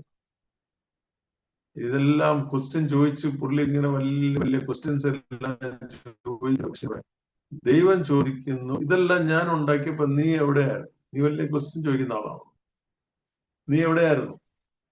അത് വായിച്ചതോടെ എനിക്ക് മനസ്സിലായി ഈ ചോദ്യത്തിന്റെ അർത്ഥം എന്താണെന്ന് എനിക്ക് മനസ്സിലായി. ഇന്ന് ഞാൻ ബൈബിൾ വായിക്കുമ്പോൾ എനിക്ക് പലരും പറയാറുണ്ട് ബൈബിൾ വായിക്കുമ്പോൾ ഒന്നും മനസ്സിലാവുന്നില്ല. എനിക്ക് ബൈബിൾ വായിക്കുമ്പോൾ മനസ്സിലാകാത്ത പ്രശ്നം ഇന്നുവരെ ഉണ്ടായിട്ടില്ല. എന്താന്ന് വെച്ചാൽ എൻ്റെ ഒരു ഗിഫ്റ്റും കോളിങ്ങും ആ ദൈവത്തിന്റെ വചനം പഠിക്കുക, മനസ്സിലാക്കുക, വചനം പഠിപ്പിക്കുക എന്നുള്ളൊരു കോളിംഗ് ഉണ്ട് ഉള്ളില്. അതുകൊണ്ടായിരിക്കാം പലരും പറയാറുണ്ട് ബൈബിൾ വായിച്ചിട്ടൊന്നും മനസ്സിലാവുന്നത്. പക്ഷെ എനിക്ക് ആദ്യത്തെ അയ്യൂബിന്റെ പുസ്തകം വായിച്ച് 38 ചാപ്റ്റേഴ്സ് അയ്യൂബിന്റെ കംപ്ലൈൻസ് എല്ലാം കേട്ടിട്ട് അവസാനം ദൈവത്തിന്റെ ആ ഒറ്റ ചോദ്യത്തിന്റെ അർത്ഥം എന്തോന്ന് എനിക്ക് മനസ്സിലായി. അതായത് നീ വലിയ ചോദ്യം ചോദിക്കുന്നു, പക്ഷേ ഇതെല്ലാം ഞാൻ സൃഷ്ടിച്ചു, ആ സമയത്ത് നീ എവിടെയാണ്? ആ ചോദ്യത്തിന്റെ അർത്ഥം നമുക്കെല്ലാം മനസ്സിലാക്കാവുന്നതാണ് അല്ലെ? എന്താ വെച്ചാൽ ഞാനും ഇങ്ങനെയുള്ളൊരു മനുഷ്യനായിരുന്നു. അതായത് ഒരുപാട് ക്വസ്റ്റ്യൻസ്, അതായത് ഇതെന്താണ് ഇങ്ങനെ, അതെന്താണ് ഇങ്ങനെ ഒരുപാട് ക്വസ്റ്റ്യൻസും വലിയ കഴിവുണ്ടെന്നൊക്കെ വിചാരിച്ചിട്ട് എനിക്ക് ഈ പടം വരപ്പിന്റെ കഴിവില് കൊല്ലം ഡിസ്ട്രിക്റ്റില് ഫസ്റ്റ് ഒക്കെ വന്നപ്പോഴേക്കും എൻ്റെ പേരൊക്കെ സ്കൂളിൽ അനൗൺസ് ചെയ്തു. അപ്പോഴേക്കും എൻ്റെ പേരിൽ ഒരു ട്രോഫിയൊക്കെ സ്കൂളിലുണ്ടായിരുന്നു, എവർ റോളിംഗ് ട്രോഫി. ഓരോ വർഷം ഓരോ സ്കൂളിന് കിട്ടുന്ന ട്രോഫി എൻ്റെ പേരിൽ ആ സ്കൂളില് ഞാനുണ്ടെങ്കിൽ ആ സ്കൂളിൽ ആ ട്രോഫി വരും. അങ്ങനെ എൻ്റെ ആ പടം വരപ്പ് എന്നുള്ള കഴിവില് ഭയങ്കര കഴിവാണെന്നൊക്കെ ഭയങ്കര കോൺഫിഡന്റ് ആയിരുന്നു. അതൊക്കെ പടം വരയ്ക്കുക എന്നുള്ളത് ഒരു ഫോൾസ് കോൺഫിഡൻസ് അല്ല, അതൊരു റിയൽ കോൺഫിഡൻസ് ആണ്. ഞാൻ കൊല്ലം ഡിസ്ട്രിക്റ്റിൽ ഫസ്റ്റ് അന്ന് വരുന്ന പറഞ്ഞാല് എന്റെ മനസ്സിൽ അതൊരു ചെറിയ കാര്യമല്ല. കേരളയിൽ ഫസ്റ്റ് ഒന്നും വന്നില്ല, പക്ഷേ അറ്റ്ലീസ്റ്റ് കൊല്ലം ഡിസ്ട്രിക്റ്റിൽ ഫസ്റ്റ് വന്ന് പഠിച്ച സ്കൂളിൽ ഫസ്റ്റ്, വേറെ സ്കൂളിലും പഠിച്ചിട്ടുണ്ട്, അവിടെ എല്ലാം ഫസ്റ്റ്. അപ്പൊ ഇങ്ങനെ ഒരു വലിയ കഴിവുണ്ട്. ഈ മെഡിക്കൽ കോളേജിൽ പോയപ്പോ അവിടെയും പടം വരയ്ക്കാൻ നമ്മളായിരുന്നു ഫസ്റ്റ്. അപ്പൊ അങ്ങനെ പടം വരയ്ക്കാൻ കഴിവുണ്ട്, ഭയങ്കര കഴിവാണ്. എനിക്ക് ഇതിന്റെ ഒന്നും ആവശ്യമില്ല, എന്റെ കഴിവ് മതി എനിക്ക് ജീവിക്കാൻ എന്നൊക്കെ പറഞ്ഞ് ഇങ്ങനെ ചിന്തിച്ച് എന്റേതായിട്ടുള്ളൊരു ലോകം ഉണ്ടായിരുന്നു എൻ്റെ ഉള്ളില്. കഴിവ്, ഭയങ്കര കഴിവാന്നുള്ളത്. അപ്പം അങ്ങനെയുള്ളൊരു ചിന്താഗതി വെച്ചിട്ട് നടക്കുമ്പോൾ ഇന്ന് നമുക്കറിയാം അതിന്റെ പേരാണ് പ്രൈഡ്, അതായത് അഹങ്കാരം. ബൈബിളിൽ പറയുന്ന pride comes before a fall, അതായത് അങ്ങനെ ബൈബിളിൽ പറയുന്നുണ്ട് അല്ലെ. അതായത് പ്രൈഡ് എന്ന് പറഞ്ഞാൽ അഹങ്കാരം. വീഴുന്നതിന് തൊട്ട് മുമ്പ് എന്ത് വരും? മനുഷ്യന് അഹങ്കാരം വരും. അതായത് അഹങ്കാരം വന്നു കഴിഞ്ഞാൽ അടുത്തത് വീഴ്ചയായിരിക്കും.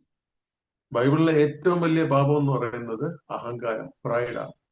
നമുക്ക് എല്ലാവർക്കും അറിയാം. അതായത് സാത്താൻ വീഴാൻ കാര്യം എന്തുവാ? സാത്താൻ നമുക്ക് എല്ലാവർക്കും അറിയാം, സ്വർഗത്തില് ഒരു ഭയങ്കര സ്വർഗദൂതനായിരുന്നു അല്ലെ, Angel. He was full of beauty, ഭയങ്കര മഹിമ എല്ലാം ഉണ്ടായിരുന്ന ഒരു ഏഞ്ചലായിരുന്നു. പക്ഷേ പുള്ളിയുടെ ഉള്ളിൽ എന്ത് വന്നു? പ്രൈഡ് വന്നു. പ്രൈഡ് എന്ന് പറഞ്ഞാൽ അഹങ്കാരം വന്നു. അഹങ്കാരം വന്നതോടുകൂടി അവന്റെ വീഴ്ച തുടങ്ങി. പിന്നെ അവസാനം സ്വർഗത്തിൽ നിന്ന് തന്നെ അവനെ ചവിട്ടിപ്പുറത്താക്കി. അതായത് ഒരു ഈ ലോകത്തിലെ ഏറ്റവും ദൈവത്തിന്റെ വിരോധിയായിട്ടുള്ള സാത്താന്റെ ഉള്ളിൽ വന്നേക്കുന്ന പാപം എന്തുവാണ്? പ്രൈഡ്, അതായത് അഹങ്കാരം. മലയാളത്തിലെ കറക്റ്റ് വാക്കാന്ന് ഞാൻ വിശ്വസിക്കുന്നു. ആ പ്രൈഡിന് അഹങ്കാരം. അപ്പോഴ് ആ പ്രൈഡ് എൻ്റെ ഉള്ളിലുണ്ടായിരുന്നു. അതായത് ഞാൻ വിശ്വസിക്കുന്ന പല മനുഷ്യരുടെയും ഉള്ളിലുണ്ട്. ഇന്ന് ഞാൻ മിനിസ്ട്രിയിലാണ്. ഇന്ന് നമ്മൾ മിനിസ്ട്രിയിൽ നോക്കിയാൽ മിനിസ്ട്രിയിലെ പലരുടെയും ഉള്ളിലും പ്രൈഡാണ്. പക്ഷെ ഈ പ്രൈഡും കൊണ്ട് മുമ്പോട്ട് പോകാൻ പറ്റത്തില്ല. അതുകൊണ്ടായിരിക്കാം ദൈവം ആദ്യം തന്നെ എന്റെ പ്രൈഡിനെ ഒന്ന് ഹാൻഡിൽ ചെയ്തു. അതായത് എനിക്കിതിന്റെ ആവശ്യമില്ല, സ്വന്തമായിട്ട് എനിക്ക് ജീവിക്കാൻ അറിയാം.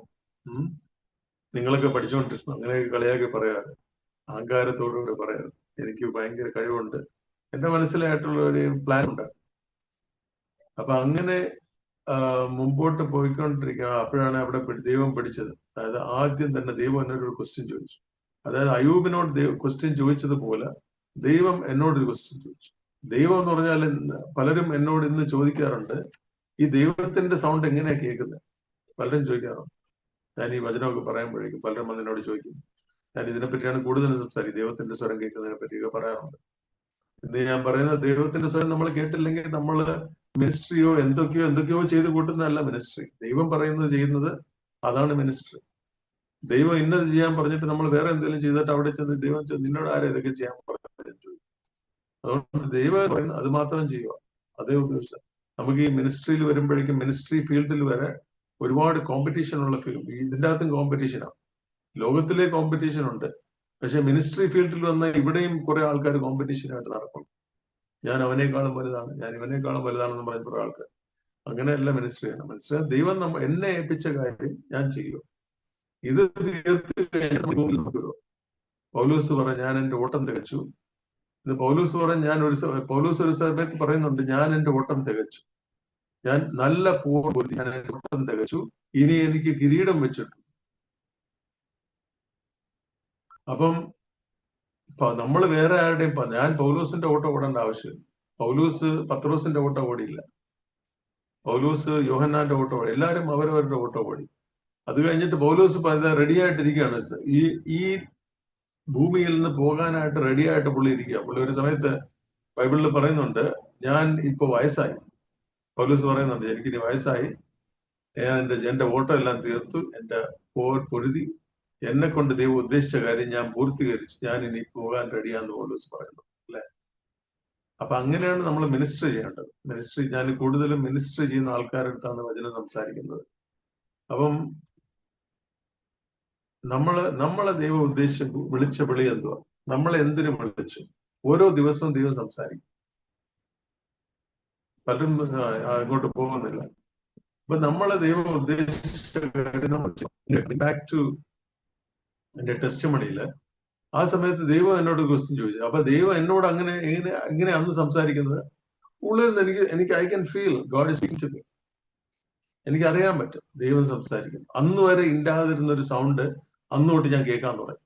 ലൈബ്രറിയുടെ മേളിലൊക്കെ നിൽക്കുമ്പോഴേക്കും ദൈവം സംസാരിക്കുക, ഉള്ളിൽ നിന്ന് ഇങ്ങനെ സംസാരിക്കുക. പിന്നെ ഓരോ കാര്യങ്ങൾ ഇങ്ങനെ കൂടെ ഒരാൾ നടന്ന് പഠിപ്പിക്കുന്നത് പോലെ എന്നോട് സംസാരിക്കുക. ആ സ്വരം എനിക്ക് കേൾക്കാൻ പറ്റും. ഇന്നും ആ സ്വരം ഞാൻ കേട്ട് നടക്കുക. അവിടെ നമുക്ക് ടെൻഷൻ ഇല്ല. ബാക്കിയുള്ളവർ എന്ത് ചെയ്യുന്നു, ആ പുള്ളി ചെയ്യുന്ന പോലെ എനിക്കും ചെയ്യണം, അങ്ങനെ ഒരു ടെൻഷൻ ഇല്ല. ദൈവം എന്നോട് എന്ത് പറയുന്നു അത് കേൾക്കുക, അത് ചെയ്യുക, അത് ചെയ്തു തീർത്തിട്ട് ഈ ഭൂമിയിൽ വണ്ടി വിടാൻ റെഡി ആയിരിക്കും. ഇതാണ് മിനിസ്ട്രിയും നമ്മുടെ ജീവിതവും, അല്ലെ? എനിവേ, ദൈവം എന്നോട് ഉള്ളിൽ നിന്ന് ഒരു വാക്ക് സംസാരിച്ചു. അതായത് ഞാൻ പറഞ്ഞു, എനിക്ക് ഉള്ളിൽ അഹങ്കാരവും പ്രൈഡും എല്ലാം ഉണ്ടായിരുന്നു.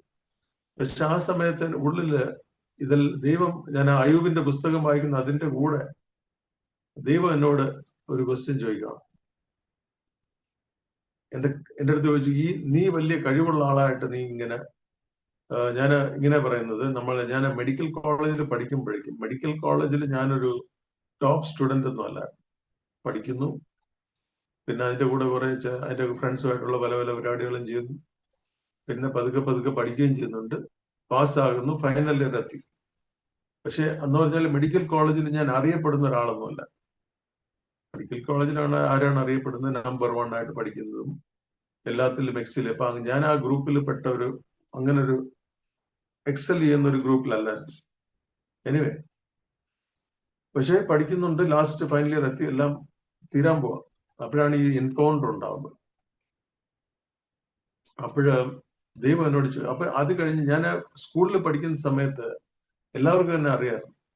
അതായത് ഈ പടം വരയ്ക്കുന്നു, കോളേജ് കോമ്പറ്റീഷൻസിനെല്ലാം പോകുന്നു, സ്കൂളിന് വേണ്ടി ട്രോഫിക്കൊക്കെ കൊണ്ട് എന്റെ പേരിൽ വരുന്നു. എന്തോ എല്ലാവർക്കും തന്നെ അറിയാമായിരുന്നു. സ്കൂളിൽ എന്റെ പേരൊക്കെ അനൗൺസ് ചെയ്തിട്ടുണ്ട്. അത് പലരുടെയും പേര് അനൗൺസ് ചെയ്യുന്നുണ്ടായിരിക്കും, പക്ഷെ എന്റെ പേര് അനൗൺസ് ചെയ്ത് എനിക്ക് വലിയ ഇതായിട്ട് തോന്നി. അപ്പൊ നമ്മൾ തന്നെ ഉള്ളിൽ നമ്മളെ പറ്റി ഒരു ചിന്ത, ഒരു എന്താ പറയുന്നത്, ഇത് പണിഞ്ഞ് ഉള്ളിൽ വെച്ചിട്ടുണ്ട്, നമ്മൾ വലിയ സംഭവമാണെന്നുള്ളത്. അപ്പൊ അങ്ങനെ പണിഞ്ഞ് വെച്ചിട്ട് നടക്കുമ്പോഴാണ് ചോദിക്കുന്നത്. അപ്പൊ മെഡിക്കൽ കോളേജിൽ ഇങ്ങനെ കംപ്ലീറ്റ് ചെയ്യാൻ പോകുന്നു, എന്താ പറയാ, ഒരു പ്രത്യേക ഒരു ഐഡന്റിറ്റി ഒന്നുമില്ല, വലിയൊരു സംഭവം.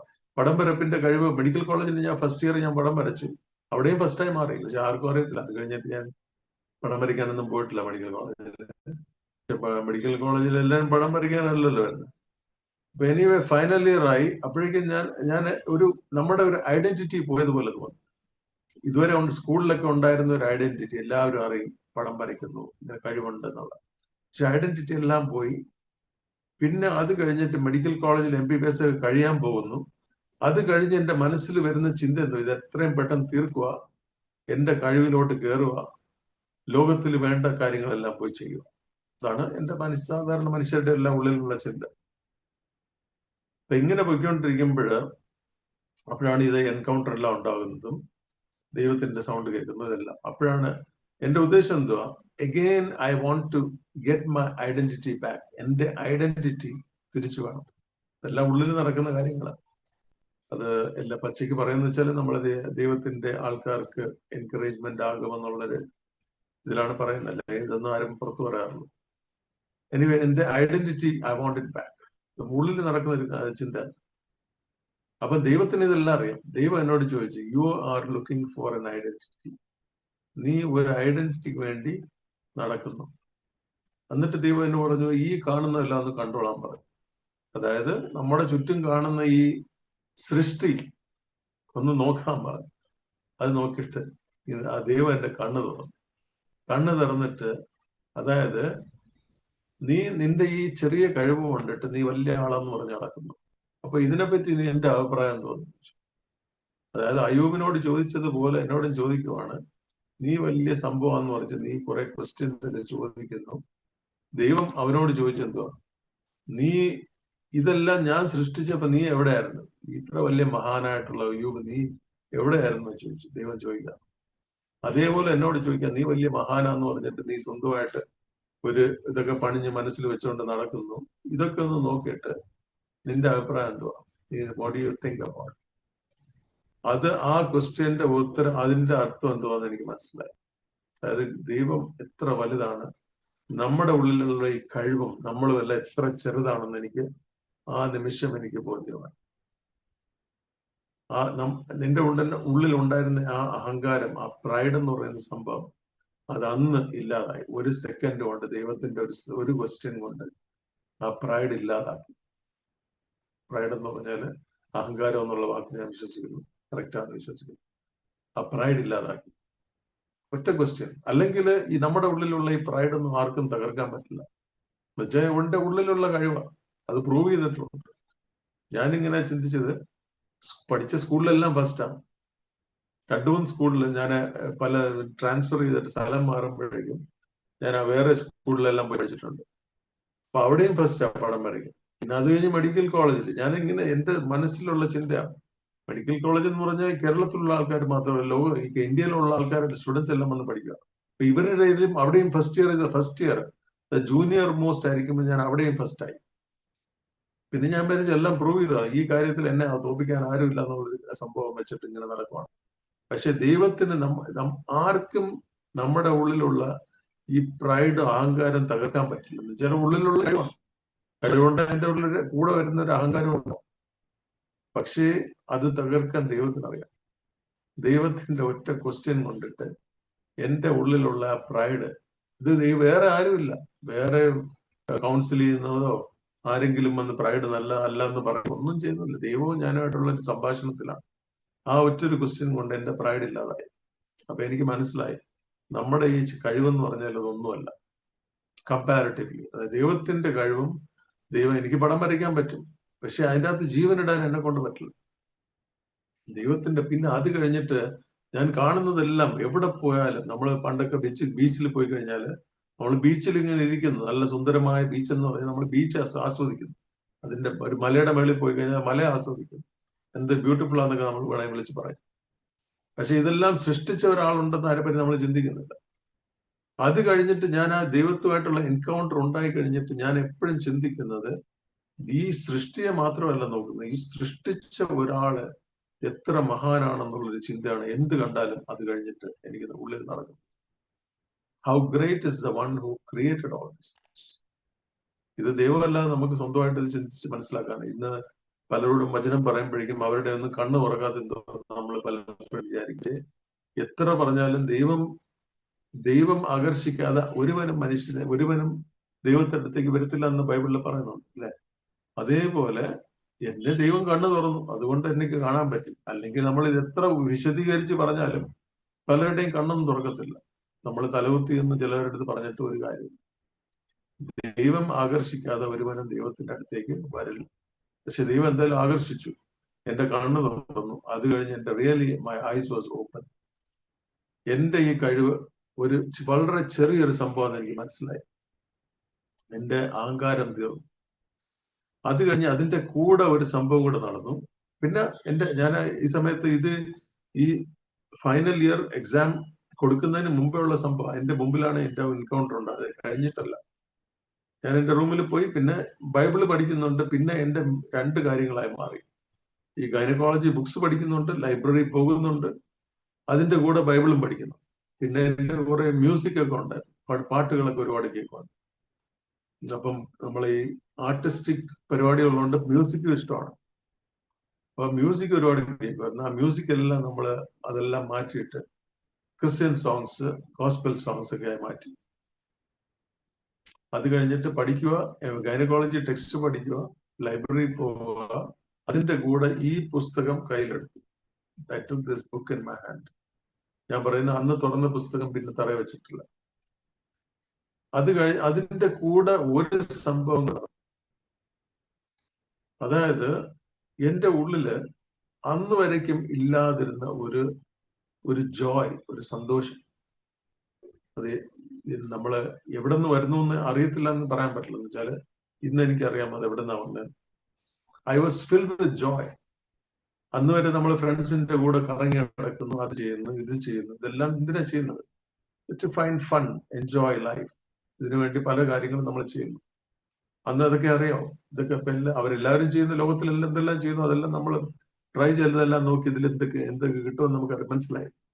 പക്ഷെ അതുവരേക്കും അന്ന് ഫ്രണ്ട്സിനെ എല്ലാം മാറി നിൽക്കാൻ വേണ്ടിയിട്ട് റൂം എടുത്തു. അവിടെയാണ് എൻകൗണ്ടർ നടക്കുന്നത്. എൻകൗണ്ടർ നടന്നിട്ട് കഴിഞ്ഞിട്ട് എനിക്ക് വേറെ ഒന്നിന്റെ ആവശ്യമില്ലാതെ I was filled with Joy. ആൾക്കാർ സന്തോഷത്തിന് വേണ്ടി എന്തെല്ലാം ചെയ്യുമെന്ന് ഞാൻ പറയാതെ എല്ലാവർക്കും അറിയാം. ഞാൻ അതിനെല്ലാം ഭയങ്കര അഡിക്റ്റ് ഒന്നും അല്ലായിരുന്നു. പക്ഷെ ഐ എക്സ്പീരിയൻസ്ഡ് എവറിത്തിങ്. പക്ഷെ ഇതൊന്നും ഇല്ലാതെ God filled me with Joy. എൻ്റെ ഉള്ളിൽ ഭയങ്കര സന്തോഷം.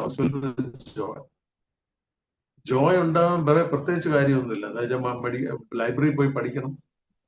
ഞാൻ തുടക്കത്തിൽ ഞാൻ പറഞ്ഞ ബുക്സ് ഇങ്ങനെ പഠിച്ചുകൊണ്ടിരിക്കുന്നത് എനിക്ക് വലിയ ഇൻട്രസ്റ്റ് ഉള്ള കാര്യമല്ല. അത് കഴിഞ്ഞിട്ട് ലൈബ്രറിയിൽ പോയിരുന്ന് പഠിക്കണം. അത് കഴിഞ്ഞിട്ട് തിരിച്ചു വന്നിട്ട് I read the Bible. I started reading Bible ഒരുപാട് വായിക്കാൻ തുടങ്ങി. I was filled with Joy. എനിക്ക് എൻ്റെ ഉള്ളിൽ മനസ്സിലായി എന്തോ സംഭവം സംഭവിച്ചിട്ടുണ്ട്.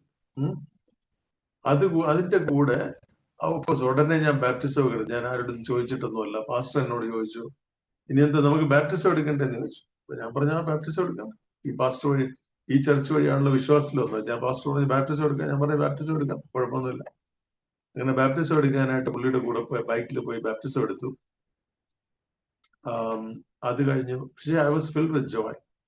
ഉള്ളിൽ ഒരു ഭയങ്കര ഇതുവരെ അറിഞ്ഞിട്ടില്ലാത്തൊരു സന്തോഷം എൻ്റെ ഉള്ളിലുണ്ടായിരുന്നു. അപ്പൊ എൻ്റെ ഉള്ളിൽ വീണ്ടും ഈ ശബ്ദം സംസാരിക്കുക, ദൈവത്തിന്റെ സ്വരം. അതായത് ലോകത്തിലുള്ള ആൾക്കാരെല്ലാം തേടുന്ന ഇതാണ്. നിന്റെ ഫ്രണ്ട്സ് തേടുന്നു, അവര് വെള്ളം അടിക്കുന്നു, അത് ചെയ്യുന്നു, ഇത് ചെയ്യുന്നു. സന്തോഷത്തിന് വേണ്ടി ഇതെല്ലാം ചെയ്യുന്നു. പൈസ ചെലവാക്കി ഇതെല്ലാം സന്തോഷത്തിന് വേണ്ടി ഇതെല്ലാം ചെയ്യുന്നു. അതിലെന്തോ സന്തോഷം ഉണ്ടെന്ന് എനിക്ക് മനസ്സിലായി.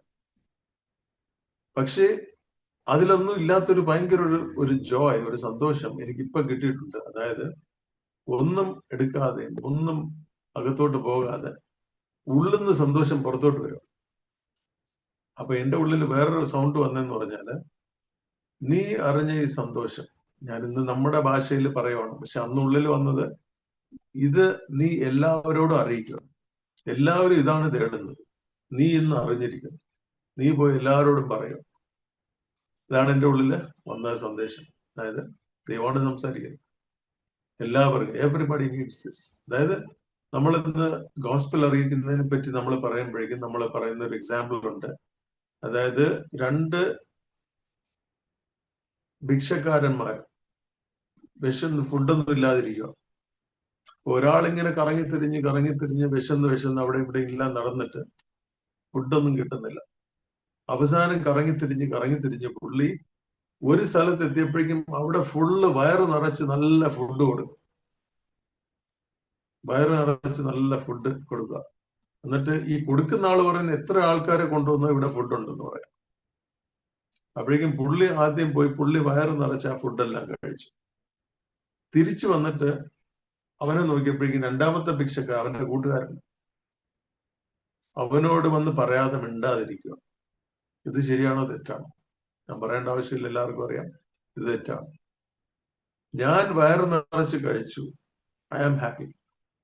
പക്ഷെ കൊടുക്കുന്ന ആള് വേറൊരു കാര്യം കൂടെ പറയുന്നുണ്ട്, നിനക്ക് ആരെങ്കിലും ഉണ്ടെങ്കിൽ അവരെല്ലാം കൊണ്ടുവന്നു, ഇവിടെ ഫുഡിന് കുറവൊന്നുമില്ല, എത്ര വേണമെങ്കിലും നിനക്ക് കഴിക്കാം, നിന്നെ അറിയാവുന്ന ആൾക്കാരെല്ലാം കൊണ്ടുവന്നു, ഒരു പ്രശ്നമില്ല, ഇവിടെ ഒരുപാട് ഫുഡുണ്ട്, ഇത് ഫുഡ് തീരത്തില്ല.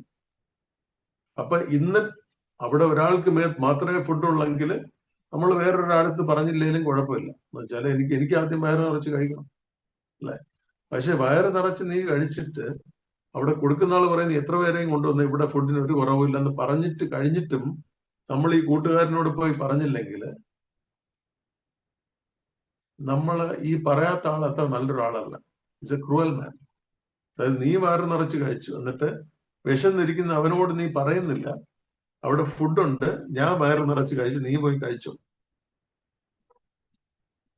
അപ്പം ഇന്ന് ഞാനിത് പറയാറുണ്ട്, ആൾക്കാരെ ഇൻസ്പയർ ചെയ്യാറുണ്ട്. നമ്മൾ എല്ലാവരും സുവിശേഷം പറയാം, എല്ലാവരും. അത് എവിടെ നിന്ന് കിട്ടി? ബൈബിളിൽ എഴുതിയിട്ടുണ്ട്. സുവിശേഷം പറയാനായിട്ട് അപ്പോസ്തലനാവേണ്ട ആവശ്യമില്ല. നമ്മൾ 5 ഫോൾഡ് മിനിസ്ട്രി എന്നൊക്കെ നമ്മൾ അറിയാം. ഞാൻ ആദ്യം മിഷന് വേണ്ടി നോർത്ത് ഇന്ത്യയിൽ വന്നപ്പോൾ ആദ്യം കേട്ട മെസ്സേജ് ഇന്ന് എന്റെ മനസ്സിൽ മറയാതെ കിടപ്പുണ്ട്. 5 ഫോൾഡ് മിനിസ്ട്രിയെ പറ്റി നമുക്കെല്ലാവർക്കും അറിയാം. അപ്പോസ്തലന്മാര്, പ്രവാചകന്മാർ, ഇവാഞ്ചലിസ്റ്റ്, പാസ്റ്റേഴ്സ്, ടീച്ചേഴ്സ്. ഇത് 5 ഫോൾഡ് മിനിസ്ട്രി എന്നുള്ള കാര്യം നമ്മൾ പറയാറുണ്ട് അല്ലെ, നമുക്ക് എല്ലാവർക്കും അറിയാം. പക്ഷേ സുവിശേഷം അറിയാനായിട്ട് ഒരു അപ്പോസ്തലനാവേണ്ട ആവശ്യമില്ല. അപ്പോസ്തലന്മാരും സുവിശേഷം പറയും. പക്ഷേ സുവിശേഷം എല്ലാ വിശ്വാസികളും പറയേണ്ട ഒരു കാര്യമാണ്. ഞാനിങ്ങനെ പറഞ്ഞ് പഠിപ്പിക്കാറുണ്ട്, നമ്മള് പ്രാർത്ഥിക്കണമെന്നുള്ളത് അപ്പോസ്തലന്മാര് മാത്രം പ്രാർത്ഥിച്ചാൽ മതിയോ, അതോ എല്ലാവരും പ്രാർത്ഥിക്കണം? എല്ലാവരും പ്രാർത്ഥിക്കണം, അത് നമുക്ക് ആർക്കും ഒരു ഡൗട്ടും ഇല്ല. അപ്പം എല്ലാവരും നമ്മൾ സുവിശേഷം അറിയിക്കണം, എല്ലാവരും പ്രാർത്ഥിക്കണം. ഓക്കെ. അപ്പൊ കമ്മിങ് ബാക്ക് ടു എന്റെ ടെസ്റ്റിമണിയില്, ഞാൻ ആ സമയത്ത് എന്റെ ഉള്ളിൽ ദൈവം സംസാരിച്ചു, നീ എല്ലാവരോടും പറയുക, നിന്റെ ഫ്രണ്ട്സിനോട് അറിയിക്കുക, കാണുന്നവരടുത്തെല്ലാം നീ അറിയിക്കുക. എല്ലാവർക്കും ഇതാണ്, എല്ലാവരും ജീവിതത്തിൽ തേടുന്നതും ആവശ്യമുള്ളത് ഈ സംഭവമാണെന്ന് എന്റെ ഉള്ളിൽ ബോധ്യം വന്നു. ദൈവം എന്നോട് ഉള്ളില് പ്രേരണ തന്നു, എല്ലാവരോടും പറയാം. അത് കഴിഞ്ഞ് ആ റൂമിലെ കഥ തന്നെ കണ്ടിന്യൂ ചെയ്യാം. ആ റൂമിൽ വെച്ച് ഞാൻ പിന്നെ പഠിക്കുന്നുണ്ട്. ഇത് പഠിക്കാതെ MBBS ഗൈനക്കോളജി പഠിക്കാതെ ബൈബിള് പഠിച്ചിട്ട് ഗൈനക്കോളജി എക്സാം പാസ്സാകാൻ പറ്റും. So I am continuing studying. Gynaecology text പഠിക്കുന്നുണ്ട്, അതിന്റെ കൂടെ ബൈബിളും അതിന്റെ കൂടെ ഈ യേശുവിനെ പറ്റി പറയാനും തുടങ്ങി. അന്ന് തന്നെ യേശുവിനെ പറ്റി പറയുന്നുണ്ട്. ബൈബിള് ഒരുപാട് വായിക്കാൻ തുടങ്ങി. ബൈബിളിൽ ലൈബ്രറിയിൽ പോയി ഗൈനക്കോളജി ബുക്സും പഠിക്കുന്നുണ്ട്. അവസാനം എക്സാം വന്നു, അത് പഠിച്ചു, അത് കഴിഞ്ഞ് കംപ്ലീറ്റും ചെയ്തു.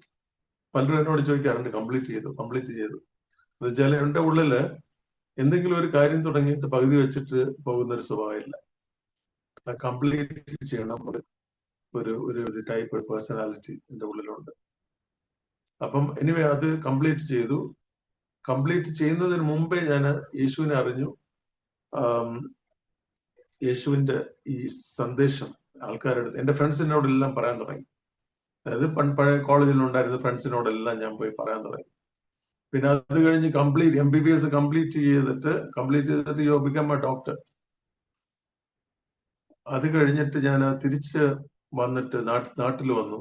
നാട്ടിലെന്ന് പറഞ്ഞാൽ ഞാൻ എന്റെ പഴയ ഫ്രണ്ട്സിന്റെ കൂടെ പോയി ജോയിൻ ചെയ്ത് കഴിഞ്ഞാൽ പിന്നെ പഴയ കൂട്ടുകാരും കൂട്ടുകെട്ടും അതിന്റെ കൂടെ വരുന്ന കാര്യങ്ങളെല്ലാം ഉണ്ടാവാൻ തുടങ്ങി. അതുകൊണ്ടാണ് ഞാൻ ഞാൻ മംഗലാപുരം വിട്ടിട്ട് ഞാൻ അവിടുന്ന് ട്രാൻസ്ഫർ എടുത്തു.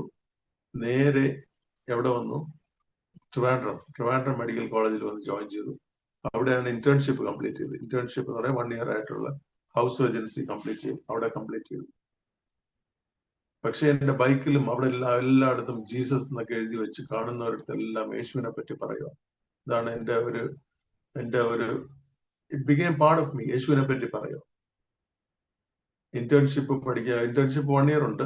3 months മംഗലാപുരത്ത് ചെയ്തു. അത് കഴിഞ്ഞിട്ട് ബാക്കി 9 months ട്രിവാൻഡ്രത്തോട്ട് ട്രാൻസ്ഫർ എടുത്ത് ട്രിവാൻഡ്രത്ത് വന്നു.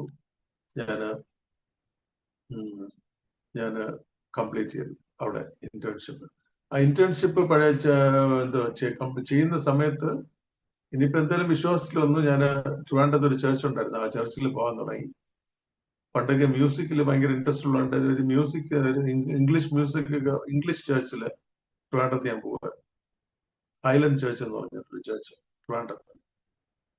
അപ്പൊ അവിടെ ഇങ്ങനെ പല പാസ്റ്റർമാരെയും പരിചയപ്പെട്ടു. പക്ഷെ ഞാൻ പോയിക്കൊണ്ടിരുന്നത് ഹൈലൻഡ് ചർച്ചിലുള്ളൊരു ചർച്ചിലാണ് പോയിക്കൊണ്ടിരുന്നത്. അപ്പം അവിടെ പോകുന്നു. അതിന്റെ കൂടാതെ ചർച്ചിൽ സൺഡേ പോകുന്നു, തിരിച്ചു വരുന്നു. അത് കൂടാതെ വലിയൊരു ചർച്ചാണ്, ഒരുപാട് ആൾക്കാരുണ്ട്. അവരുടെ ഹൗസ് മീറ്റിംഗ്സിനൊക്കെ പോകാറുണ്ട്.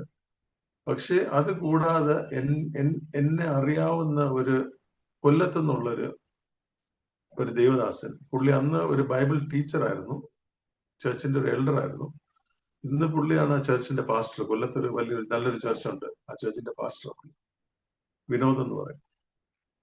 അപ്പം പുള്ളി ട്രിവാൻഡ്രത്താണ് അന്ന് താമസിച്ചുകൊണ്ട്. പക്ഷെ ചർച്ച് കൊല്ലത്താണ്. അവര് എല്ലാ സൺഡേയും അവിടെ ചർച്ചിൽ കൊല്ലത്ത് പോകും. പക്ഷെ താമസിക്കുന്നത് പുള്ളി ട്രിവാൻഡ്രത്താണ്. അപ്പൊ പുള്ളിയെ ഞാൻ എങ്ങനെയോ പരിചയപ്പെട്ടു. എന്റെ ഒരു പഴയ ക്ലാസ്മേറ്റ് വഴി ഈ കൊല്ലത്തുള്ള ചർച്ചിനെ ഞാൻ പരിചയപ്പെട്ടു. അത് കഴിഞ്ഞിട്ട് ഞാൻ വിനോദ് എന്ന് പറഞ്ഞ പുള്ളിയായിട്ട് വിനോദ് അന്ന് ഒരു ബൈബിൾ ടീച്ചറാണ്, ഇന്നും ബൈബിൾ ടീച്ചറാണ്. പുള്ളി ഒരു പാസ്റ്ററാണ് ഇന്ന് ആ ചർച്ചിന്റെ. പുള്ളിയുടെ കൂടെ എപ്പോഴും പുള്ളിയുടെ കൂടെ വീട്ടിൽ പോകും. വീട്ടിൽ പോയിട്ട് പുള്ളി എന്നെ വചനം പഠിപ്പിച്ചെന്ന് ഞാൻ പറയാറില്ല. ഞാൻ പറഞ്ഞ വചനം ഞാൻ സ്വന്തമായിട്ട് ഞാൻ വായിക്കാറുണ്ട്. അഹങ്കരിച്ച് പറയുമല്ല. പക്ഷെ ഞാൻ വചനം എടുത്ത് പഠിക്കുമായിരുന്നു. വചനം ദൈവം തന്നെ പഠിപ്പിക്കുമായിരുന്നു. അത് പക്ഷെ ഞാൻ പുള്ളിയുടെ കൂടെ പോയിരുന്നിട്ട് വചനമൊക്കെ പഠിച്ച കാര്യങ്ങളൊക്കെ ഡിസ്കസ് ചെയ്യുകയും, പുള്ളി ഒരു നല്ല വചനം ഡീപ്പായിട്ടൊക്കെ പഠിക്കുന്ന ഒരാളാണ്. അപ്പൊ പുള്ളിയുടെ കൂട്ടിരുന്ന് ഡിസ്കസ് ചെയ്യും, വചനങ്ങൾ സംസാരിക്കുകയും എല്ലാം. അങ്ങനെ ഒരു മെന്ററിങ് പോലെ പുള്ളിയുടെ കൂടെ ഞാൻ ഉണ്ടായിരുന്നു. അത് കഴിഞ്ഞിട്ട് ഞാൻ എങ്ങനെ ഈ മിനിസ്ട്രിയിലോട്ട് വന്നു എന്നുള്ള കാര്യം ഓൾറെഡി ഞാൻ വിശ്വസിക്കുന്നത് ഞാൻ സുവിശേഷം എന്ന് പറയാൻ തുടങ്ങി അന്നോട്ട് ഞാൻ മിനിസ്ട്രിയില്ല. ഓഫ്കോഴ്സ് ഞാൻ ജോലി ഹൗസ് ഏജൻസി കംപ്ലീറ്റ് ചെയ്തു. അത് കഴിഞ്ഞിട്ട് ഞാൻ കുറച്ച് നാൾ കേരളത്തിലൊക്കെ ജോലി ചെയ്തു. പിന്നെ എനിക്ക് ചെറുതായിട്ട് സർജിക്കൽ ഫീൽഡിൽ ചെറിയൊരു ഇൻട്രസ്റ്റ് ഒക്കെ വന്നു.